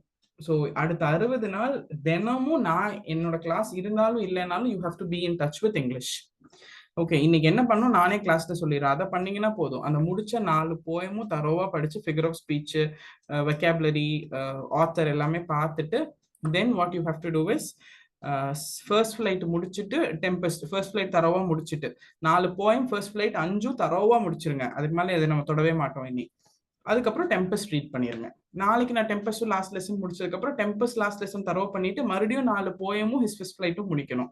Every time daily you revise English. ஃபர்ஸ்ட்ல இருந்தா ரிவைஸ் பண்ணும். ஃபர்ஸ்ட்ல இருந்து ரிவைஸ் பண்ணா தரோவாவும் 100 மார்க்ஸ் அஷ்யூர் பண்ண முடியும். Okay, ma'am, please mention the sea fish in the prose, his first flight. Sea fish, it's called Herring, herring fish. அப்புறம் மத்ததெல்லாம் சொன்னீங்க இல்ல, அந்த மதர் வந்து கேட்ச் பண்ணிட்டாங்க வேற ஒரு ஃபிஷ் வந்து அவங்க பிரதர்ஸ் எல்லாம் சாப்பிட்ட ஃபிஷ் வந்து அந்த லாங் சில்வர் ஃபிஷ் கால் ஹெரிங்.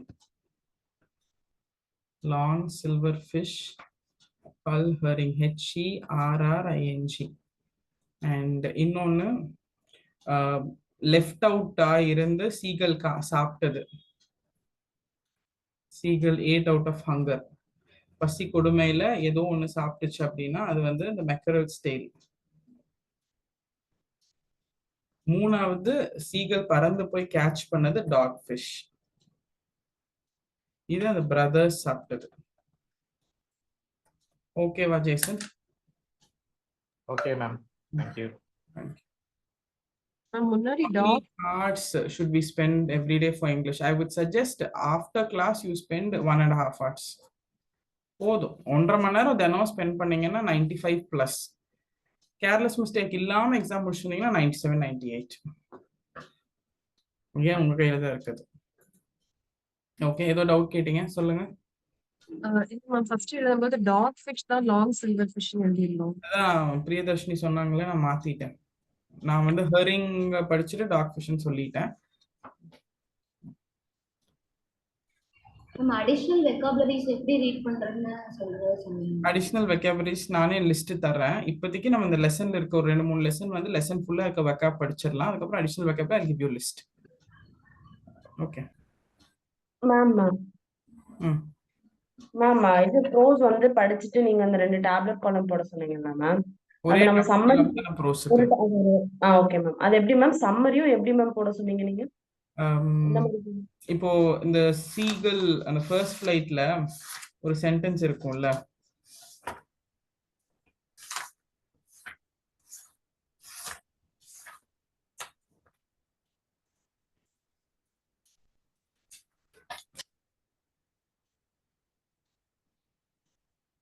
ஏதாவது அம்மா சொன்ன சென்டென்ஸ் இருக்கும்ல, என்ன சென்டென்ஸ் எங்க கடைசியில சொன்னாங்கல்ல,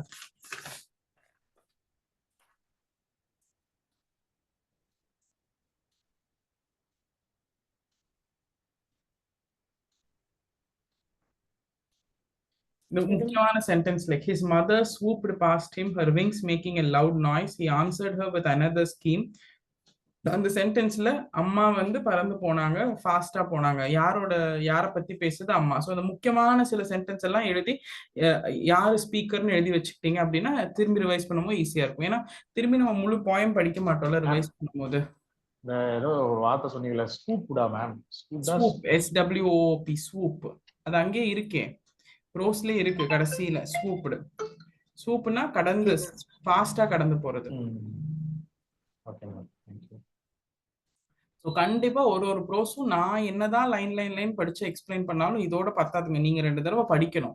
படிக்கும்போது ஈஸியா படிக்கலாம், கதை தானே. மற்ற சப்ஜெக்ட்ல ரிவைஸ் பண்ணிட்டு டென்ஷன் ஆகும்போது இங்கிலீஷ் படிங்க, ஜாலியா இருக்கும். History, polity, economics, INM, unit 8, unit 9, unit 9 படிச்சுட்டு ரெஸ்ட்டுக்கு இங்கிலீஷ் வந்தீங்கன்னா அப்படியே ஆனந்தமா இருக்கும். வெயில ஒரு 10 கிலோமீட்டர் ஓடிட்டு வந்து நிழல்ல நின்னா என்ன சுகமா இருக்கும், அந்த மாதிரி இருக்கும். அங்க ஃபேக்டா இருக்கும், கதையா இருக்கும், கான்டாக்ட் நிறைய இருக்கும். அந்த டைம்ல இங்கிலீஷ்ல ஒரு ப்ரோஸ் படிச்சீங்க, it be really nice. Ma'am சொல்லுங்க மேம். இந்த டெஸ்ட் வந்து क्वेश्चनல மேம் 6th ஒன் வந்துட்டு இந்த dim past nor holding back in questions மட்டும் அந்த क्वेश्चंस எனக்கு அப்படியே வாட்ஸ்அப் பண்ணுங்க, செக் இன் ஒரு வேர்ட். Okay ma'am. மேம் இது இங்கிலீஷ் நான் ஃபர்ஸ்ட் டெஸ்ட் அது எழுதுனேன் மேம் போயம். அது எப்படி மேம் நம்ம டெஸ்ட் ரிசல்ட்ஸும் அது சொல்யூஷன் சப்போஸ் தப்பா இருந்தா சொல்யூஷன் வந்து எங்க மேம் அதுலயே கிடைக்கும்? நீங்க எனக்கு அது வரணும் சப்மிட் பண்ண மேம், உங்களுக்கு மெயில்ல ரெஸ்பான்ஸ் வரும்னு சொல்லி மெசேஜ் வந்துச்சு. அப்புறம் எனக்கு எதுவும் வரல, நான் எதுவுமே பார்க்கல. நீங்க ஆபீஸ்ல கேளுங்க, they'll guide you. Okay ma'am. இப்போ ஃபர்ஸ்ட் டெஸ்ட் ஆல்ரெடி முடிச்சிட்டேன் மேம். அப்டேட்டட் லிங்க் அனுப்புறேன்னு சொல்லிருந்தீங்க. இப்ப திரும்ப அது பண்ணுமா இல்ல? பண்ணுங்க, நோ ப்ராப்ளம். திருப்பி பண்ணுங்க, இன்னைக்கு ஒரு ரிவைஸ் பண்ணிட்டு பண்ணுங்க. நான் அனுப்பும்போது எல்லாத்துக்குமே to rewrite again option enable பண்ணி அனுப்ப சொல்றேன். எழுதுங்க. I want you to be very thorough. அந்த 25 ப்ரோஸ் 14 போயம் வந்து நம்ம ஜூலைக்குள்ள முடிக்கணும். ஓகே, அட்லீஸ்ட் ஆகஸ்ட் 5th முடிச்சிடணும். முடிச்சுட்டு அதுல வந்து தரோ, அதுல இருந்து எந்த கொஸ்டினும் மிஸ் பண்ணக்கூடாது. அந்த கொஸ்டின் எதுலுமே மிஸ் பண்ணலைன்னா நம்ம ஒரு 65 to 70 மார்க்ஸ் அங்க ரெடி பண்ணிடலாம். 65 மார்க்ஸ் ரெடி பண்ணிடலாம். பாக்கி ஒரு 35 கொஸ்டின்ஸ் கிராமர், அது நம்ம பாத்துக்கலாம். ஆகஸ்ட் 5th அப்புறம் கிராமர் ஸ்டார்ட் பண்ணோம்னா செப்டம்பர் 5th ஒரு மாசம் ஃபுல்லா கிராமர், டெய்லி கிராமர் கிளாஸ், இது ரிவைஸ் அப்படின்னு பண்ணி வில் மேக் இட் தரோம். Okay ma'am, thank you ma'am. Okay, பண்ணுங்க, மறுபடியும் எழுதுங்க. எனி டைம் ஃபுல்லா ரிவைஸ் பண்ணதுக்கு அப்புறம் எழுதி பாருங்க. Okay, done. Yes ma'am. ஓகேங்க then see you tomorrow. Tempest பார்த்துட்டு வந்துருங்க, ஒரு தடவை படிச்சுட்டு வந்துருங்க. இந்த 4 போயம்ஸையும் ஹிஸ் ஃபர்ஸ்ட் ஃபிளைட் தரவா முடிச்சிருக்கேன். இங்கிலீஷ்லயாவது பெண்டிங் வைக்காம அப்படியே என் கூடயே வந்துருங்க. Sure ma'am. அதான் கடைசி வேண்டுகோள். மற்றது எல்லாத்துலயும் பெண்டிங் இருக்கு, ரெக்கார்டிங் இருக்கு, டெஸ்ட் முடிக்கல அப்படின்னு. பட் இந்த 100 மார்க் ஐ எம் லைக் 300 பேர் என்னமோ இங்கிலீஷ் எழுத போறீங்கன்னு நினைக்கிறேன். நான் கூகுள் ஃபார்ம் ஃபில் பண்ணதுக்கு அப்புறம் ஃபுல் பார்க்கல. பட் இந்த 300மே 100 out of 100 வாங்கினா எனக்கு சந்தோஷம். ஸோ அதனால அது என் கூடயே வந்துருங்க. இந்த 100 வச்சுட்டு அங்க ஏதாவது நீங்க ஜிஎஸ்ல தப்பு பண்ணீங்கன்னா கூட இது சமாளிக்கும். Okay done. Okay see you tomorrow. Thank you. Thank you, ma'am. Thank you. Thank you, ma'am. Thank you, ma'am. Thank you, ma'am.